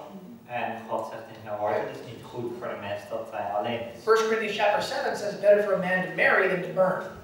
In Korinthe 7 zegt dat voor een man is het beter om te trouwen dan te verbranden. Okay, so God's Word was telling me it's better for me to marry than to stay single and expose myself to temptation. Het is beter om te trouwen dan om alleen te blijven en bloot te staan aan verleiding. Number 2, God's providence. Nummer 2, Gods voorzienigheid. As I was going into full-time ministry, En toen ik naar die voltijdbediening ging, and I would be on my own a lot. en ik zou heel veel alleen zijn. See, before I was in the church, all the time in the church. Daarvoor was ik altijd in de kerk. Now I'm going out on my own to raise up a church in the world. Alleen erop uit om een kerk op te richten. So God's providence was also telling me that it would be better for me to have a companion in ministry than to be single and exposed to the temptations in the world. Dus Gods voorzienigheid zei ook dat het beter zou zijn om getrouwd te zijn dan om alleen te zijn en bloot te staan aan allerlei verleidingen. Number 3. Nummer 3. The influence of the Holy Spirit in my mind impressing my thoughts. It was time for me to have a wife. De Heilige Geest die gaf mij de gedachte dat ik een vrouw moest hebben. And then number 4. En nummer 4. The counsel of other godly people saying it's time for you to get married and she will be a good wife. De raad van andere godvruchtige mensen zei dat het tijd voor mij was om te trouwen en dat zij de juiste persoon was. Kind of like Isaac. Isaac was Isaac was waiting, but Abraham said it's time for you to have a wife. Elazar, go to my people and get a wife for him. Isaac was aan het wachten, maar God zei het is tijd voor je om een vrouw te krijgen en Elazar om die vrouw te halen. You understand this? Okay. For my wife, it was different. Voor mijn vrouw was het anders. See, I was like Isaac with Abraham telling me it's time for a wife. Ik was zoals Isaac, dat Abraham mij vertelde van het is tijd voor je een vrouw te krijgen. My wife, however, mijn vrouw, she was like Rebecca. She didn't know anything. She was just doing her zij faithful was duties. zoals Rebecca, die dus niks, die was gewoon haar plicht aan het doen. Faithfully serving. Trouw aan het dienen. Until somebody showed up and told her, hey, guess what? There's somebody here to see you. That's what happened to her. Totdat iemand naar haar kwam en die zei, er is iemand die je wil zien. And that's how it should be. En dat is hoe het zou moeten It zijn. should be the man approaching the woman. Het moet een man zijn die de vrouw benadert. Shouldn't be the woman out there looking. Het moet niet de vrouw zijn die aan het kijken is. Where's the man? Waar is de man? Because if a woman does that, they'll find a man. Don't worry. Want als de vrouw dat doet, It's going to be the wrong man. Bezorgd, maar het zal de verkeerde man zijn. It's going to be the serpent in the tree singing to you. Het is de slang in de boom die, Oh, you beautiful thing. Die tegen jou zingt. Come and bite into some fruit. Neem wat fruit. Right? Gotta be careful. Echt, je moet voorzichtig zijn. I believe personally that I believe in a patriarchal society. Persoonlijk geloof ik in een patriarchale samenleving. I believe what God's word says. Ik geloof wat Gods woord zegt. That man is to be the leader. Dat een man de leider moet zijn. In society. In de samenleving. In the church. In de kerk. And in the home. En in het huis. In het gezin. Period. That's it. That's what the Bible says. Dat is het. Dat is wat de Bijbel zegt. Woman was to be the helper of man. De vrouw moet de hulp van de man zijn. Hulp van een man. So the best scenario to protect our daughters. Dus het beste scenario om onze dochters te beschermen. Is that they should be raised in a godly Christian home. Is dat ze moeten groeien in een godvruchtig christelijk huis. And as much as possible, they should stay in that home until they're married. En zoveel mogelijk moeten ze in dat huis blijven totdat ze getrouwd zijn. Or if they become a missionary. Of als ze een zendeling worden. They should still be under the authority of godly spiritual parents. Moeten ze nog steeds onder de autoriteit staan van goddelijke. That means like someone like you. Godvruchtige geestelijke ouders. That's a missionary. Dus bijvoorbeeld voor jou als wherever you go. Waar je ook heen gaat. You need to be under the authority of godly spiritual parents and leaders. Je moet onder de autoriteit staan van goddelijke. Godvruchtige geestelijke leiders. Women are to be under the protection of godly father figures. Vrouwen moeten onder de bescherming staan van goddelijke vaderfiguren. I've never met a Christian young lady who's ever argued with me on that point. They said, yes, I wish I had a godly father. I wish I had a godly big brother. I wish I had een christelijke jonge dame ontmoet die het daar niet mee eens was. And I've never met a Christian woman who's ever argued with me saying that they don't wish they had a godly husband. En ik heb nog nooit een christelijke vrouw meegemaakt die zei dat het niet belangrijk is om een godsvruchtige man te hebben. So my wife, her godly authority was the church and the pastor and the elders. This was her accountability. Dus voor mijn vrouw was die autoriteit de kerk en de predikant. So she wasn't worried about relationships. So anyway, so what happened was I asked one of the counselors, what do I do? How do I start? How do I approach her? Een van die adviesgevers, hoe moet ik beginnen? Hoe moet ik elkaar benaderen. And he suggested that perhaps I give her a friendship gift, something like a book that would be able to express a desire for a friendship with her, but on a spiritual basis, to discuss something spiritual. Hij raadde aan om haar iets te geven, maar iets geestelijks. Bijvoorbeeld een boek om eerst vriendschap te krijgen, maar gebaseerd op iets geestelijks. So basically how that worked, dus hoe dat werkte. and I'll try to make this part shorter. Ik probeer al dit deel korter te maken. We were having an evangelistic series in the church at the time. We hadden evangelisatie, bijeenkomsten in So de kerk. I approached her one evening, Ik benaderde haar op een avond. and I said, hey, do you need a ride to the church to come to the meetings? En ik zei, wil je meeliften naar de kerk om She said, I think that's too far for you to come to pick me up. En ze zei, ik denk dat het te ver voor je is om helemaal naar mij te komen om mij daarheen te brengen. I live 3 hours away. Ik leef 3 uur ver weg. She didn't know that. Ze wist dat niet. So I said, no, it's not a problem at all. En ik zei, nee, dat is helemaal geen It's not too far. Het is niet zo ver. So I arranged to pick her up, to bring her to the evangelistic meetings. Dus ik zou haar gaan ophalen om haar naar de evangelisatiebijeenkomst te brengen. I was not by myself. Ik was niet alleen. I had a friend along with me, another male friend. Ik had een vriend bij me.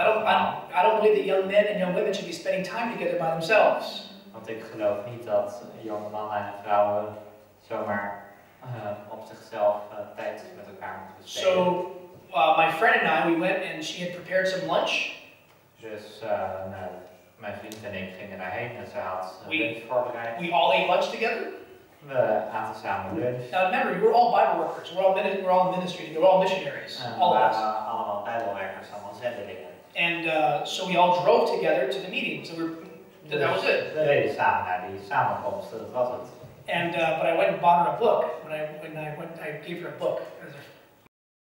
Maar ik kocht een boek voor haar en gaf dat aan haar. So when I went to pick her up with my friend and I. Dus toen ik haar op ging halen met die vriend samen. I gave her a book, and inside the book I wrote a little note. Toen gaf ik haar een boek en in het boek schreef ik wat dingen. And I said, "Dear sister Wanamaker." Beste zuster Wanamaker. This is just to express my appreciation.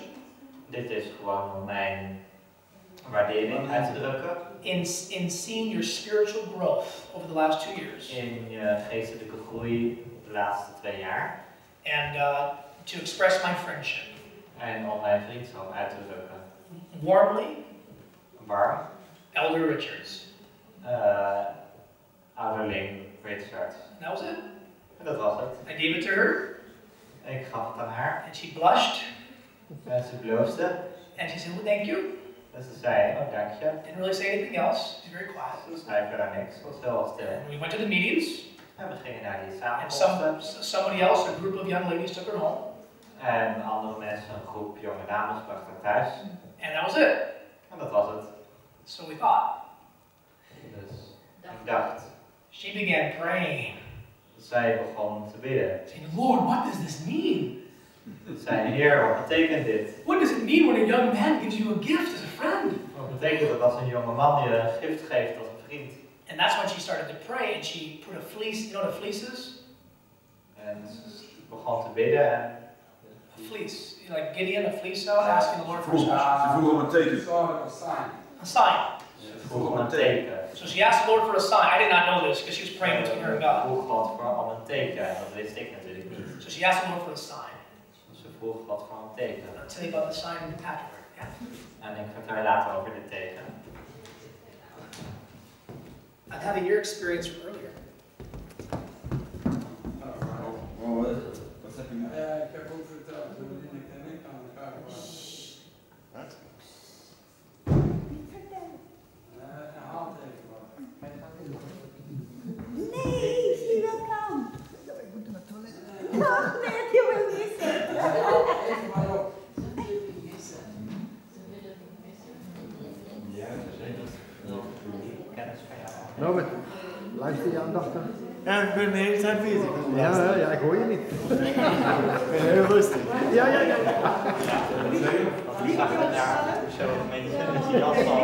hebt er een zin in. Ja, even gelijk. De website is niet goed, hè? Dat moet ook niet verkeerd zijn. Nee, dat moet ook niet verkeerd zijn. Vierde week. Hij is hier gekomen. Waar is hij? Dat was het wel. Oké, wat? Oké, snel. 2 minuten naar de wc. Oh jee, hoe laat kunnen we? Ik steek het uur, het is te laat om naar huis te gaan. Maar hij vindt het niet erg te wachten, omdat hij zijn jas wel aan heeft.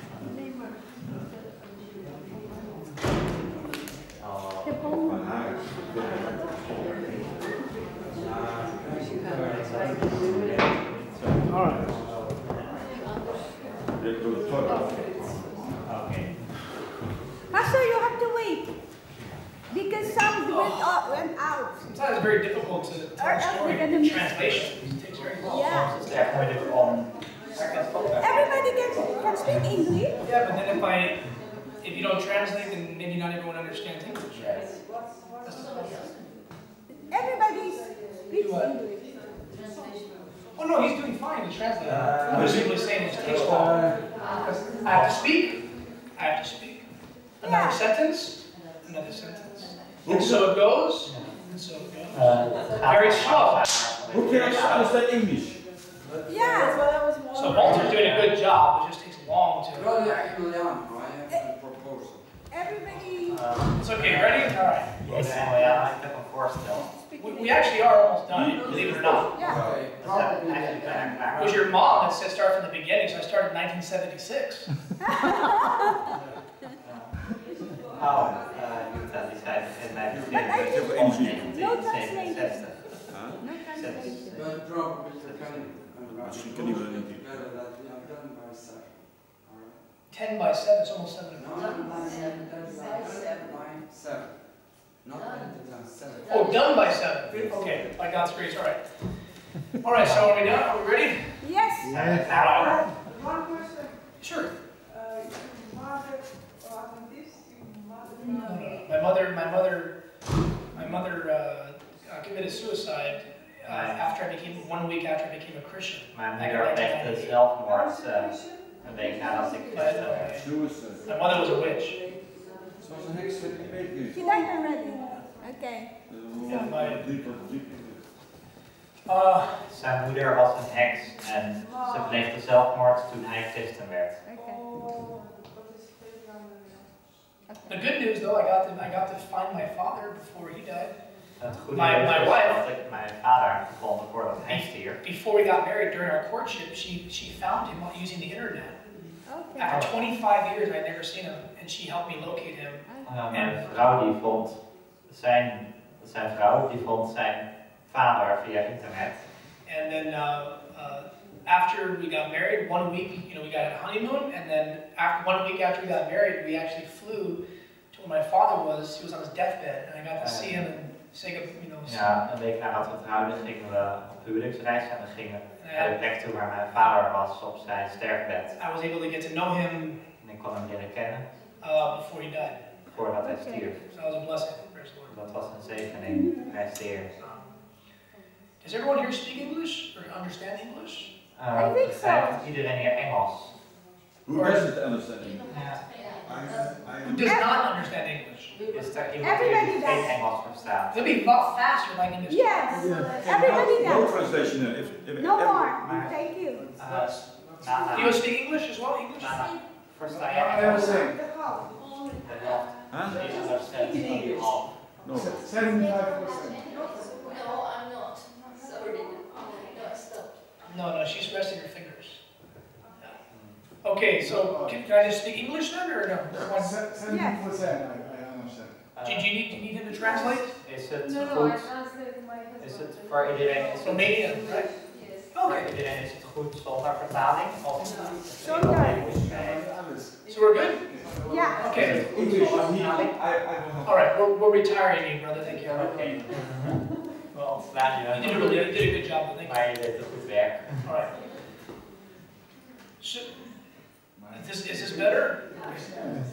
I know I talk fast. I'll try to talk slower so you can be able to remember what I'm saying. All right. So where were we? Please. The signs. Oh, the signs. Yes. Please. So when I gave my wife the book, she had prayed for a sign. Now remember, when she was a young lady, she had made a mistake and she never wanted to make a mistake again in a relationship. So she was earnestly praying, and she heard, this was her prayer. Dear God, I don't want to dishonor you. I don't want to get involved in any relationships that is not your will. If this young man who just gave me this book, if he's the one that I'm supposed to marry one day, I don't want to have any relationship with someone I'm not supposed to marry. So if he's the one I'm supposed to marry, then have him ask me for my parents' phone number so he can ask my parents for permission to even be my friend. Okay? That was her request. Then? Did you understand? Yes. So she wanted me to ask her parents for permission to be her friend. So, here's what happened. I had no understanding of this. After I asked her to be my friend, I knew that she knew how to do some virtuous things. She knew how to crochet and how to knit and how to cook and these things. So I asked her to crochet me a sweater because I was going to leave the church and go do evangelism in a very cold part of the country, the United States. And so I asked her this during one of our board meetings. I said, hey, sister, maybe you can make me a sweater. I was kind of joking with her. Can you make me a sweater? She said, yeah, I'll make you a sweater. So I said, I have a plan. And I called her. I said, I'll tell you what. I'll take you out to lunch, and then we can take you to a fabric store and buy you some yarn, and then you know, have a nice day, and you can make me a sweater. She said, okay. And so that morning, I was getting ready. It was a Sunday morning. And I was having my devotions and my prayers, and I was so excited. Oh, I'm going to go have lunch with this girl, and I'm going to go spend some time with her. And the Lord in my mind was impressing me to go and read a chapter out of Adventist Home. So I went and got the book Adventist Home, and I believe the Holy Spirit directed my mind to read the chapter called Common Courtship Practices. And as I read that chapter, I was convicted that I was not doing things the right way with her, because there's a portion in there that says that thou shalt not steal was written with the finger of God on tables of stone. And any young man who tries to steal the affections of a young woman without unbeknownst to her parents is not doing the work of a noble Christian man. Oh, and I was so convicted. I said, here I am, I'm trying to get her to like me, and I never asked her parents. And I prayed and said, Lord, what will you want me to do? And I tell you, it was so clear. It wasn't a voice, but it was so clear in my mind that I was not supposed to take her to lunch. I was not supposed to take her anywhere. I was supposed to go to her, knock on the door, pray with her, read through the chapter with her, and put rules for our friendship, and I was supposed to ask her for her father's phone number to call him. And I said, Lord, I'm not doing this. That's crazy. How am I going to think I'm too forward? How am I going to ask for her father's permission? No, I'm not doing this. Praise the Lord for his patience with us, right? Yeah. So, I'm not proud of this, but I rebelled against God. And I told the Lord, no, I'm going to go pick her up and take her to lunch. So I got out of my truck, but remember, I was 3 hours difference. So 3 hours I'm driving, what do you think the Holy Spirit's doing to my conscience? Here's what's funny. We had many elders in our church, young pastors, elders. Though I told you about the one pastor, elder, who was the one who brought her into the church. Remember the one He had a Bible study group. The two young ladies knocked on her door, invited her to the study. It was this friend of mine. His name is Kevin Howard. Some of you may have heard of Kevin Howard. So Kevin Howard was the one who lived in that area and who was doing Bible study. He's the one that helped to bring her to church and baptized her.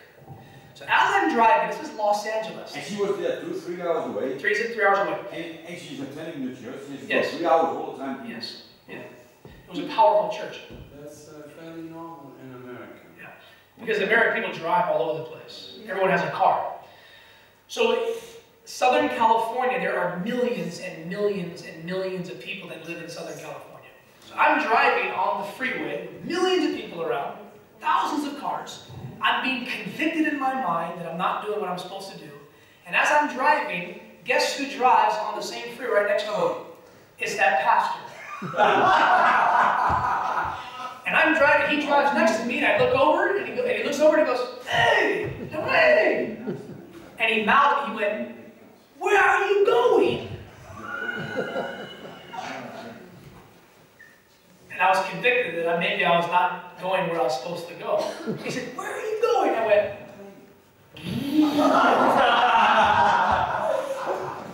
and but now I was very convicted that I was not doing what God was telling me to do. So finally, I pulled up. I parked my truck around the corner from her apartment. She used to live right next to Loma Linda University. Because remember, she was a former medical student. When she learned the health message and medical missionary work, she left medical school to do full-time ministry. So I parked the truck and I stopped, turned, and I said, "Oh, I cannot go any farther. Lord, please forgive me for rebelling against you. I don't want to make any mistakes. Please impress my mind. Tell me what you want me to do once again. And by your grace, I'll do it." And there it was again. I'm not supposed to take her to lunch. I'm supposed to knock on the door, pray with her, read through the chapter in Adventist home, put guidelines for our friendship, and ask her father for his phone number. Oh.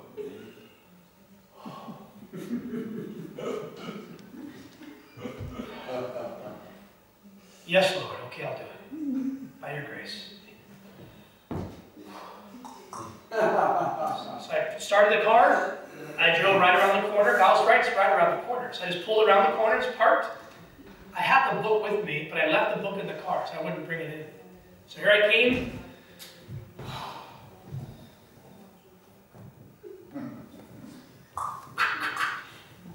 She opened the door. Oh, and she looked so pretty. And she said, "I'm almost ready. I just have to finish sewing some buttons on a shirt." "Oh, no, that's okay." She said, "Would you like to come in?" I said, "Yes, thank you. Just let's leave the door open." Because I did not want to give any appearance of evil, of being in a young lady's apartment by myself with the door shut. You see, we should have high principles. So I left the door open, and I sat by the door, and she was at the table, and she was on the other side of the table, and she was sewing some buttons. And all in my mind, I'm thinking, wow, she knows how to sew, and she knows how to cook, and she knows how to crochet, and she knows how to... So she's really gaining some points in my mind, you know? And so I said, "Hey, do you mind if we pray?" She says, "No, let's pray." So she stopped, we prayed. "Dear Lord, please be with us, and thank you for bringing me here safely, and please guide us in our conversation. In Jesus' name, amen." And we just started talking a little bit, and I'm not quite sure how it came about. I believe that God was guiding in the conversation. And I asked her a question. I said, "What would your parents think about, our friendship, me being your friend?"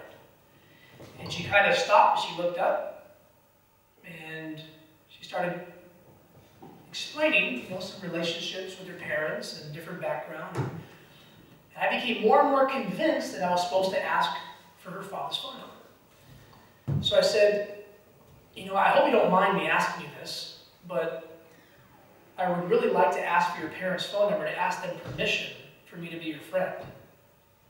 And you know what she did? Yes. And to this day, I laugh. I laugh a lot. And in our wedding, we gave this testimony, and everybody laughed in the church. Because here's what she did. As soon as I said that, she stopped sewing, She looked up and she said, yes!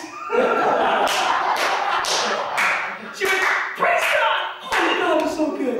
Oh, God is so good. And I was sitting there going,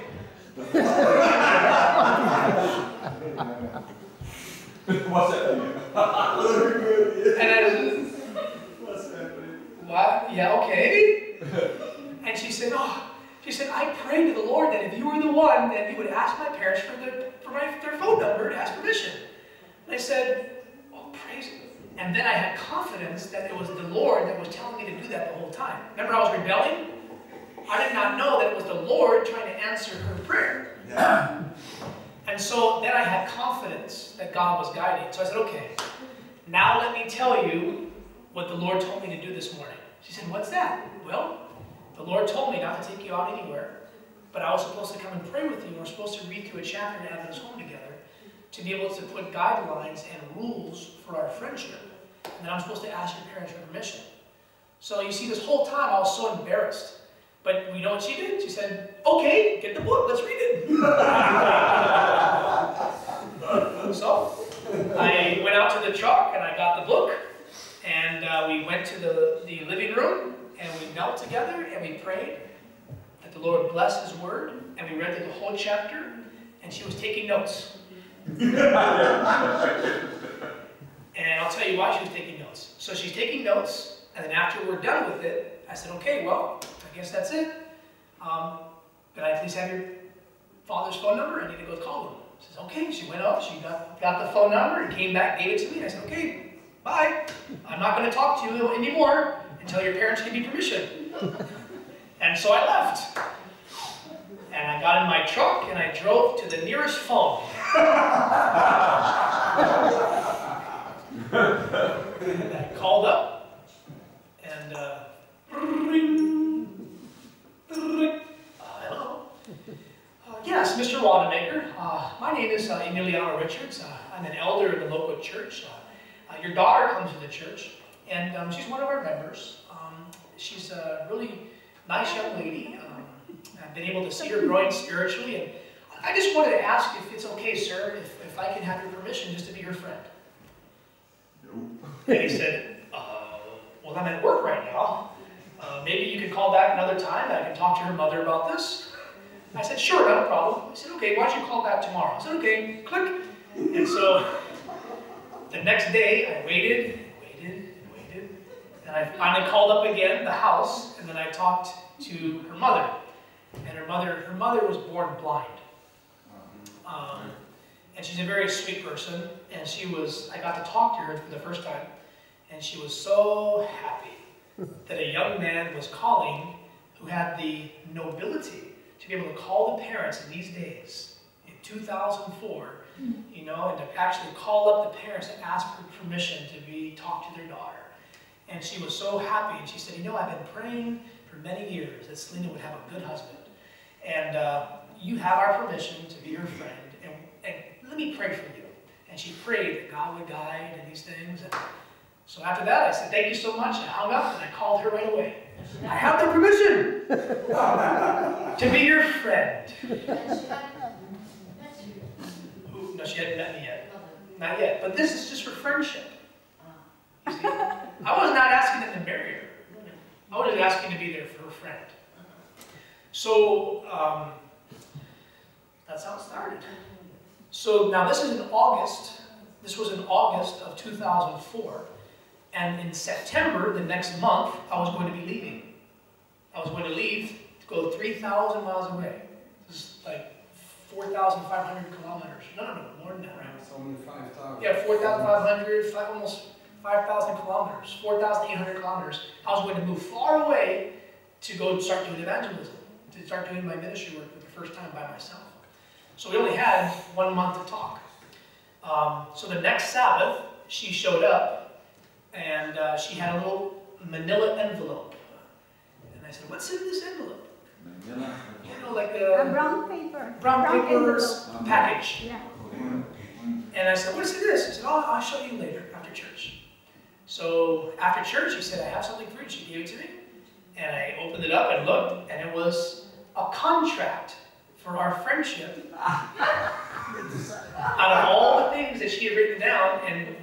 to sign it. Yeah, very serious. So we signed 2 copies, 1 copy for her and 1 copy for me. Did you go to the notary? No.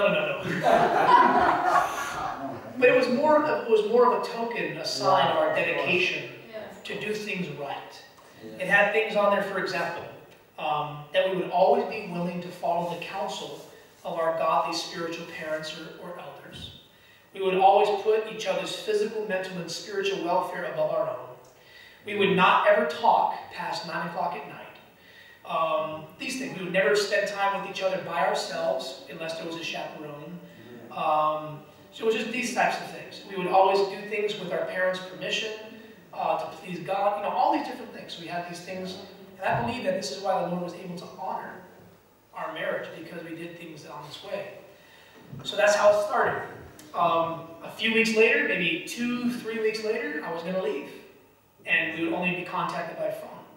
Now remember, we knew each other for 2.5 years first. So I didn't just come up to some girl I didn't know, you see. This was somebody that we had worked together in the church. We had worked together in the field. We had done medical missionary work, helping people's health. We had done evangelism. I had seen her grow in spirit. So we were constantly socializing, but in the church context. Does that make sense? So we were able to get to know each other quite a bit just from church, even without us realizing it. You see? It doesn't take you having to always talk to somebody all the time to really get to know who they are. Just watch them. Yeah. Some good advice somebody I heard years ago for young men. Young men looking at young ladies and young ladies looking at young men. It's natural, right? Is you ever see somebody that you might be interested in? Give some practical advice. Now this is only the advice after you have the first 2 things in place, right? Knowing God first, knowing your calling, right? But after you're doing what God has told you to do, if you start seeing somebody that you might be interested in, or you think that maybe God might be guiding you, some good advice, just watch. Don't say anything to them, just watch them. Watch how they treat other people. Young ladies, watch how that young man treats his mother, treats other women, treats the ladies in the church. Is he a gentleman or not? Because however he treats other women that are not his wife, that's how he's going to treat his wife too. You see what I'm saying? Is he a kind and tender man, but does he also have manly qualities? The young ladies never want to marry a wimpy, you know what a wimpy man is? You need godly, manly qualities. But not manly like, woman. You're not supposed to marry a caveman, right? Okay. Young ladies, look for godly qualities in young men where they are firm, manly, but that they are also very loving and they're kind. Okay? Because that's when they become a father and a husband. You need a husband that's going to be a priest, a protector, and a provider. Not be a whip. You were made from his rib. That's under the arm. That means his arm is to protect you, and yet you're supposed to be close to his heart. Okay? Does that make sense? Yes. The woman is not made out of the foot bone of the man because he's not to step on her. But you're also not made out of the head bone of the man because you're not supposed to rule over him. You understand this? Woman is not supposed to tell man what to do. Right? You're not his mother. You're his wife. You're his helper. Amen. Okay? A lot of women like to be the mother.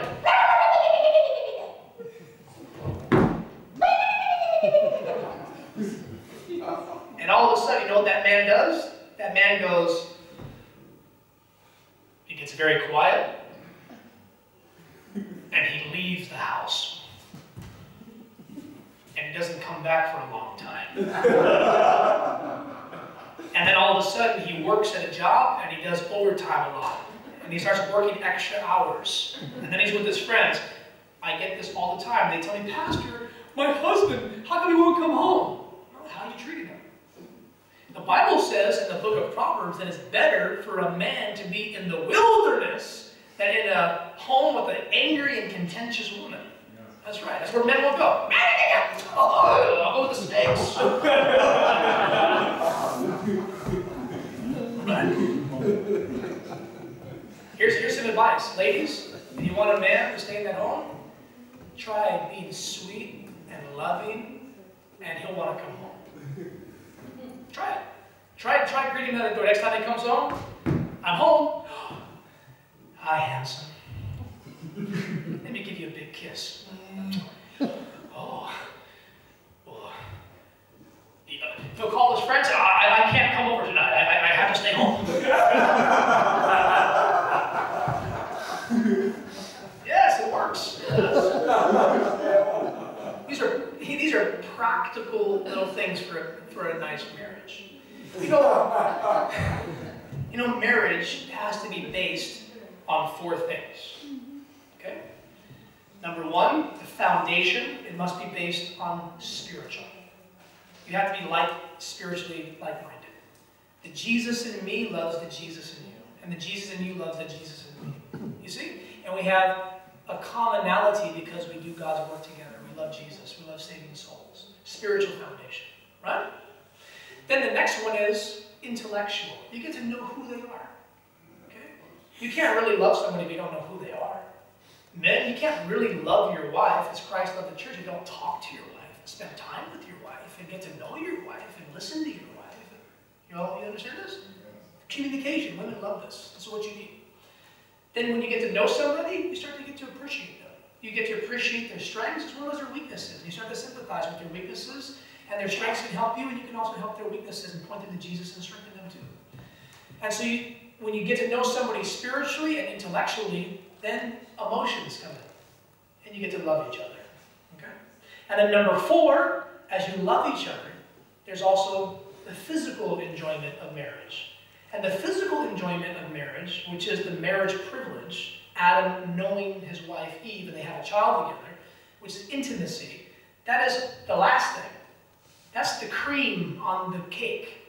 You can't live off of cream, you have to live off the cake, you see? And so the physical interaction is something that is not all the time, friends. It is something that is, in the confines of marriage, is holy, it's pure, it's blessed, it's good. But it's not something you do all the time. You see what I'm saying? That's not the foundation of the marriage. You understand? Satan is trying to reverse all that. And he's trying to make the physical, sexual act everything. And the emotions everything. And you don't know each other, and you have no spiritual commonality. This is why marriages are falling apart. You understand this? A lot of people are trying to go see, they're trying to date. Dating is different than courtship, right? So people who are single, they'll go and try to meet a man, meet a woman. The very first thing they're interested in, they look pretty good. Yeah. Ooh, how do I feel about them? And let me get to know them a little bit. You understand what I'm saying? Where's the spirituality in all that? It's not even there. So, where was I? Now, we talked about the 4 fun. Yes, I was already past all that. You were talking about my courtship. Oh, the rules, right? We signed these things. This is why we did that, was to ensure that we would be putting each other's spiritual, emotional, mental, physical welfare above our own. You see? So it starts off unselfish. So, a couple weeks later, I moved, and before I moved, I was praying, asking Lord, Lord, how should I pursue this friendship with her? Because really a friendship is a courtship. A true friendship between a young man and young woman where Jesus is involved and parents are involved, that kind of friendship to really get to know each other, that's really a courtship. That's really what it is. That's why young men and young women should not spend too much time together unless they're really going forward toward a courtship and a marriage. Otherwise, you can start getting emotionally involved when you shouldn't be. And then you have heartache and problems. And, you see what I'm saying? So I believe that the Lord gave me permission to start a courtship with her. We had already read through the chapter, courtship practices. So the day before I left, I gave her a courtship gift. And the gift was a copy of Messages to Young People and Adventist Home, both by Ellen White. It was a copy for her and a copy for me. And I brought it to her with flowers and a little nice thing and said, this is a courtship gift. And I would like to stay in touch with you when I leave so we can talk together and read through this book together and see how God might lead us in our lives together. So we went out to lunch together. We never touched in 3 years before marriage. We knew each other for 3 years, never held hands once. Oh, wait. The Bible says in 1 Corinthians 7, verse 1, it is not good for a man to touch a woman.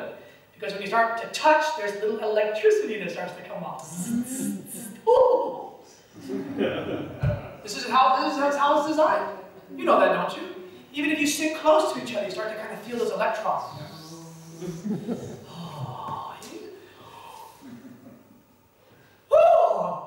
This is what happens. So it's better just to not touch. You know, in many cultures, like India, for example, men sit on one side, women sit on the other side. You know, in the ancient Jewish cultures, they did the same thing. In the Middle Eastern culture, they do the same thing. Men and women are separate from each other. There's a reason why. It kind of helps to guard against some of those familiarities before it's time. Yes? In the Philippines, the mother or the father will sit in between. Good, yes! Now, believe me, if there ever comes a time where my daughter, my oldest, my firstborn is my daughter, and I know there'll never come a time because I'm praying that Jesus will come before she ever gets married. That's right. You know how fathers are, right? They're kind of protective. Yeah, you can better believe that if there does come a time, the Lord tarries that long, I'd be right there too. Yes, Sarah, is this the man right here? He's interested in it? Yeah. Let's talk. Let's come outside. Let me go get my gun first. I'm just kidding. I think I heard some wolves. I need to go shoot them. Come on outside, young man. Let's have a talk. Yes, sir. Right? You better believe I'll be involved too, right? Anyways. So yeah, that's what happened with my wife and I. So we began a courtship. Of course I left, and for 6 months, we maintained a long-distance courtship over the phone. We still didn't talk past a certain hour. And most of our conversation was about what we were doing in our lives ministry. I was pastoring my first church. It was in the New York conference. She was organizing health evangelism in the church over there in California where I just left.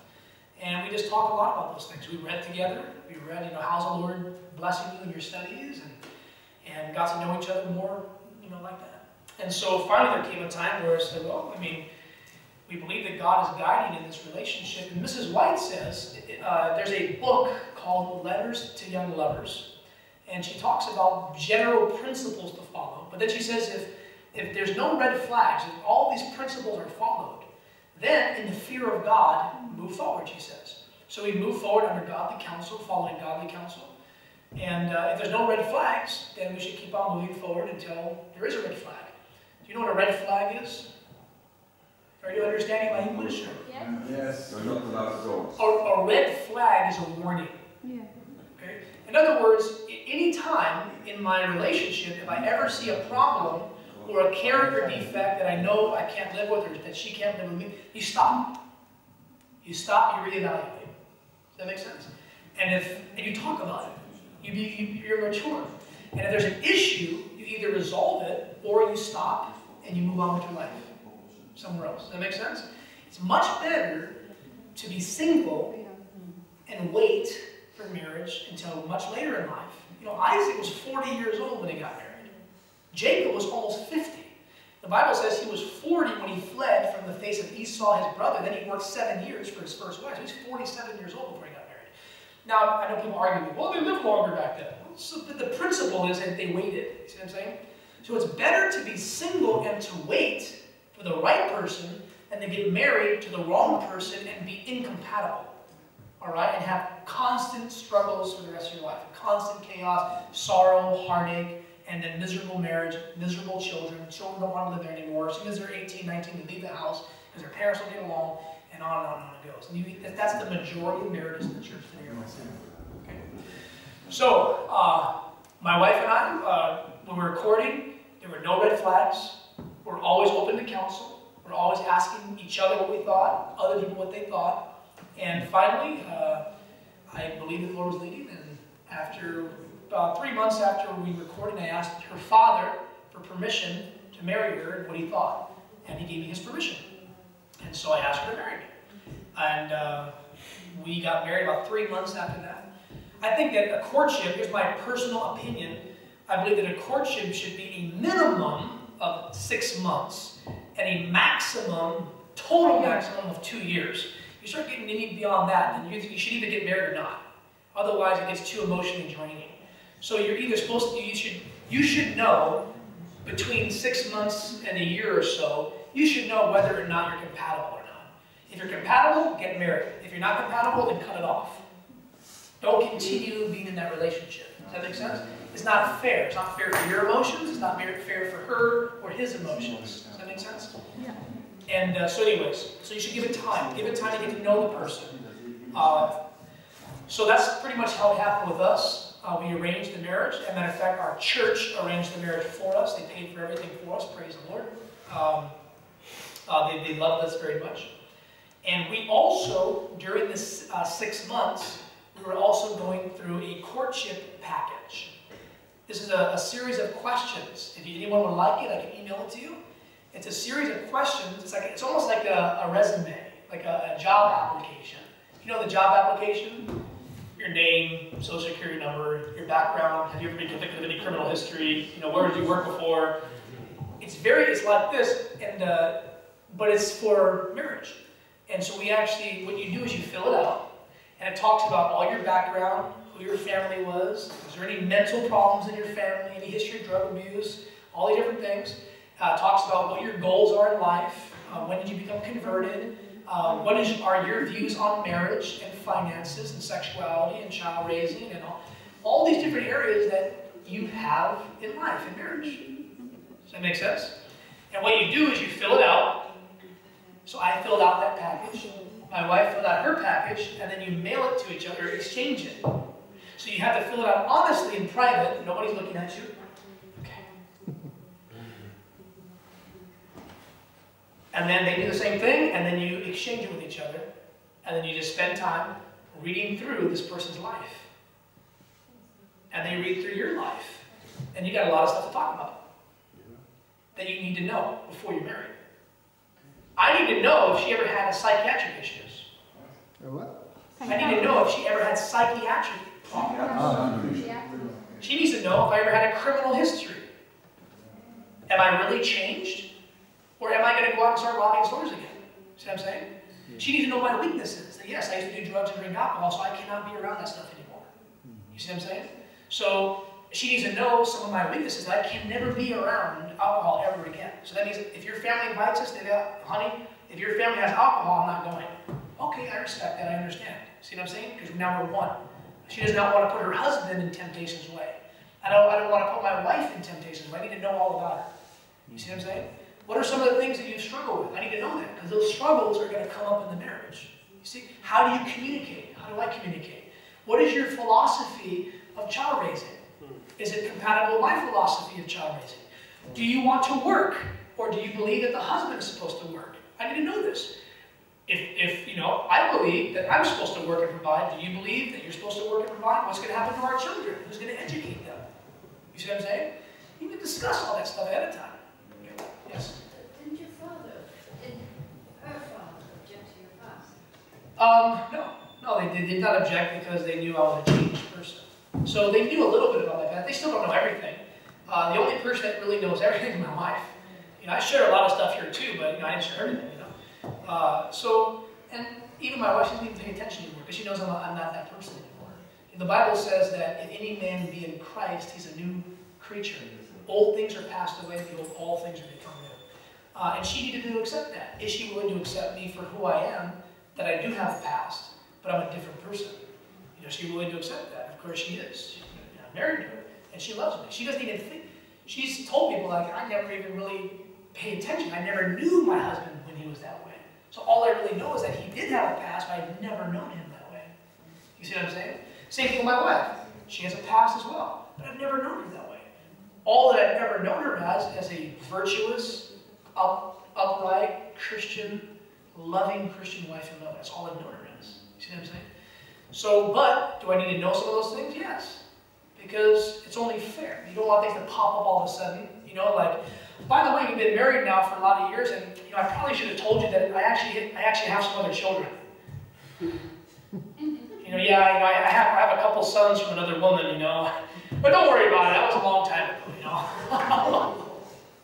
You know, I think it's only fair that they know about our past, right?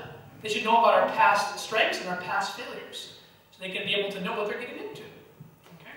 So that's what we did. So we actually went through that together. And nowhere in there, because if you ever want to know if you're compatible, you start going through that kind of stuff, you're going to know if you're compatible or not. And so there was never any red flags. As we discussed all those things, we felt that we were compatible with each other, that Jesus had changed both of our lives. And there was nothing that we currently believed in our philosophies that were in contrast. We were in complete harmony. Okay? Matter of fact, I remember when she told me, oh boy, I'll never forget this. I loved it. I remember we were on the beach and we were going through this package together. I had come back 2 weeks before our marriage just so we could spend time visiting each other's family members and just arranging for the wedding. And I remember we were going through this together, this package, and it came to the family structure, you know, about fathers being the priest and so forth, mothers, the roles and responsibilities of men and women. And I remember she told me, she says, I do not want to leave the home. You are in charge. Please, you be in charge. I'll just follow and we'll be happy. I said, praise the Lord. Praise the Lord. And I'll tell you, brothers and sisters, a lot of problems in that area. The women say, yes, lead. I want you to lead. But you don't lead the right way. And if you only live this way, and if you only live that way, women, if you want your husband to lead, then let him lead. And pray for his leadership. Pray for him that God will help him make right decisions and so forth, but don't always, you know, nag him and so forth. That will really destroy the husband's courage. Okay? Same thing with the wife. The husbands will say, man, I just wish my wife was a little bit more this way and a little bit more that way. And, well, guess what? She's not. She's the way she is. So, who do you try to marry? I told them the testimony the other night. You know, are you trying to marry an angel or are you trying to marry a human? If you're trying to marry somebody perfect, then go marry a cherubim or a seraphim. But if you want to marry a human, a woman, there's lots of women out there, and there's some that are more spiritual than others, and find a good, godly, spiritual woman, and guess what? She's still going to have her problems, because she's a human, just like you are. So be patient with her.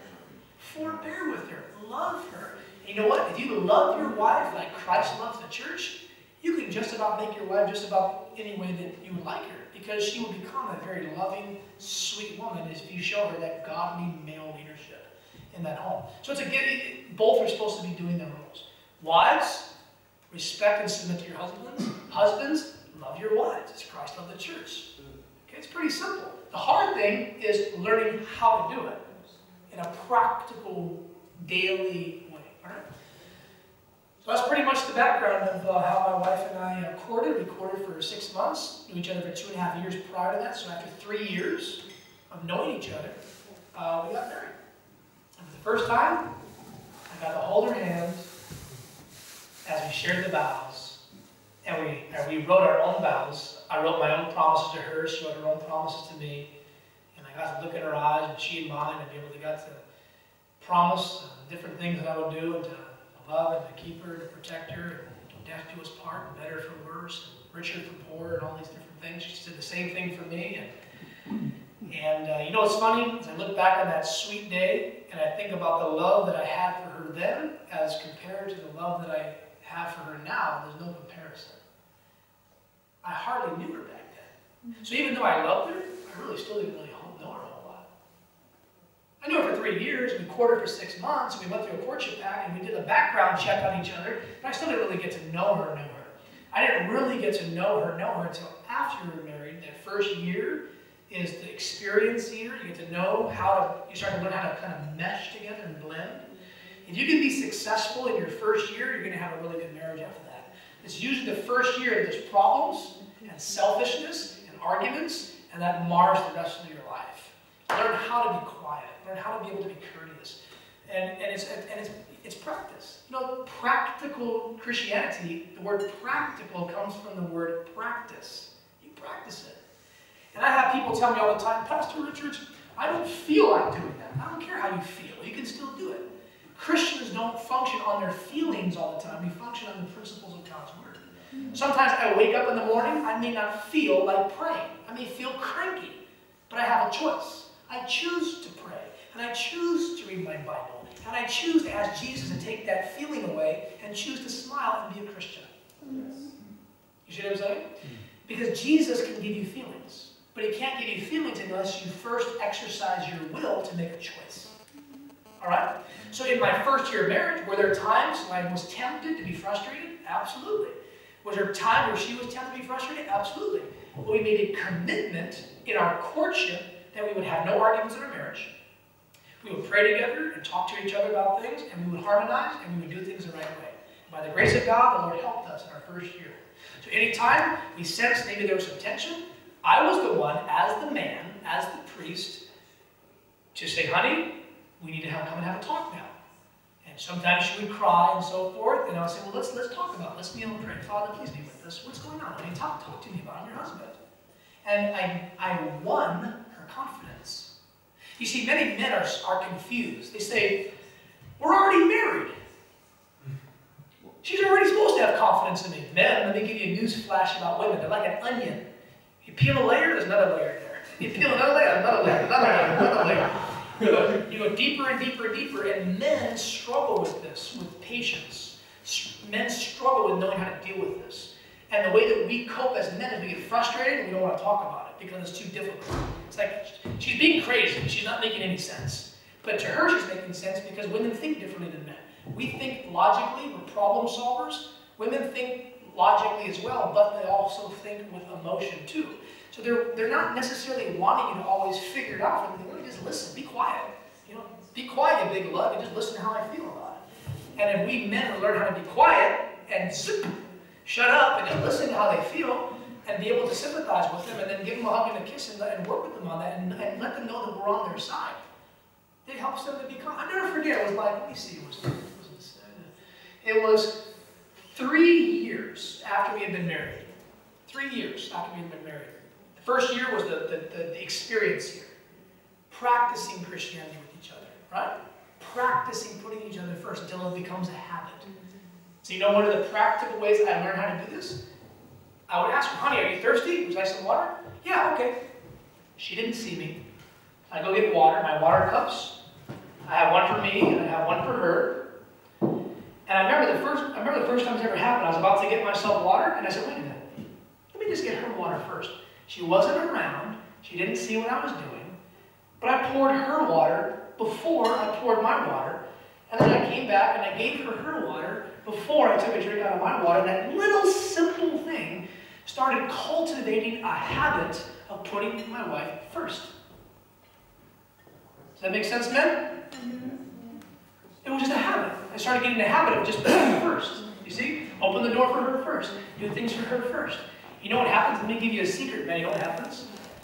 You can never really outgive a woman. Every time I try to put her first, she would then put me first. Now I try to put her first, and she would say, no. You know, the Bible talks about the women calling the husband Lord, right? My wife does not walk around calling me Lord Richards. But by her actions, she treats me as the Lord of the home. She does. She serves me first. She tells the children, we serve Father first. They serve me first when I eat. They put me first. They do all this. She puts jackets on me. I don't even ask her to do that. Sometimes I'm always a little bit embarrassed when I'm around people. I'm thinking, man, maybe they think I'm abusing her or something. But she enjoys serving her husband. And I enjoy being able to serve her. So she'll come and say, let me serve you. And I'll say, thank you, honey. This is really wonderful food. And hey, can I butter your bread for you? Just do little things. You know, it's the little tiny things that make life beautiful and the little tiny things that make life miserable. So we made a rule. In our first year of marriage, we made a rule. The rule is, and by the way, husbands, we're the ones that are supposed to make the rules. We make the rules, and we work together with our wives. Same thing with the children. Somebody's got to make the rules, and husbands and wives need to work together on those rules. You see what I'm saying? But somebody has to be the leader in that home. Now, that does not mean that my wife does not ever have a say-so. She suggests things all the time to me, but she doesn't tell me what to do. Does that make sense? Did you hear what I said, women? Yeah. Don't tell your husband what to do. He'll resent it because he's not your child. He's your husband. All right? His mother told him what to do when he was growing up. All right? The wife is not supposed to tell him what to do. If you want to suggest something to him, fine. But you also give him the right to have the final say-so. All right? If you don't want your husband to have the final say-so, then don't get married. Because somebody has to be the leader of that home. You can't have two chiefs. Chiefs fight. You have to have one chief, and you have to have followers. Now, a godly chief also knows how to rule in a godly way. You don't rule men as a dictator. Does that make sense? Thus saith Lord Richards, I make a decree that hereby my wife and children shall serve me as slaves. Hold out the golden scepter. That's it. We don't rule that way. You understand? Abraham ruled his household, and Jacob led his family on softly, the Bible says, as the women and children and the animals could handle. Does that make sense? So we're the ones that are to lead. I lead out in Bible studies. I lead out in family worship. That's why my wife has a high respect level for me, because she doesn't have to ask me to do these things. I do it. I take charge. Does that make sense? So she is confident in a husband that takes control of the home. I take control of the children. I take control in my home, and she loves it. And she is more than happy to cooperate. And she also knows, because we have a very good relationship, we talk all the time. We have good communication. She knows that she can talk to me about anything on her heart. I won't condemn her. I won't look down on her. I love her. I support her in her weaknesses, just like she supports me in my weaknesses. And she knows that she has open communication with me. She trusts me. Does that make sense? So when she looks at something that maybe she'd like to suggest for the children or the home or the rules, she says, honey, I'm thinking about this way. I said, that's a really good idea. Let's do it together. Let's pray. Let's ask God to help us. Does that make sense? So we're a team. But in that team, there has to be a team leader. Does that make sense? And then we teach our children the same principles, that you are not born into this world to be served. You are born into this world to serve others. And you're going to start learning that by serving your parents. That's right. Because there's a hierarchy in heaven and on earth. You know that, don't you?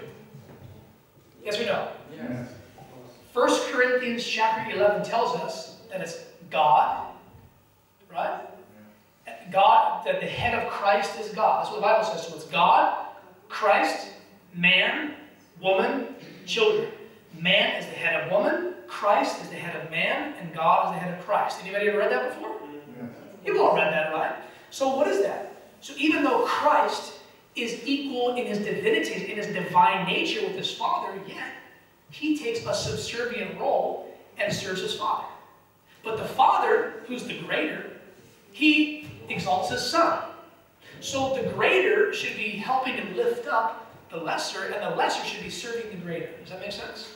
So the children should be learning to serve their parents from the youngest age.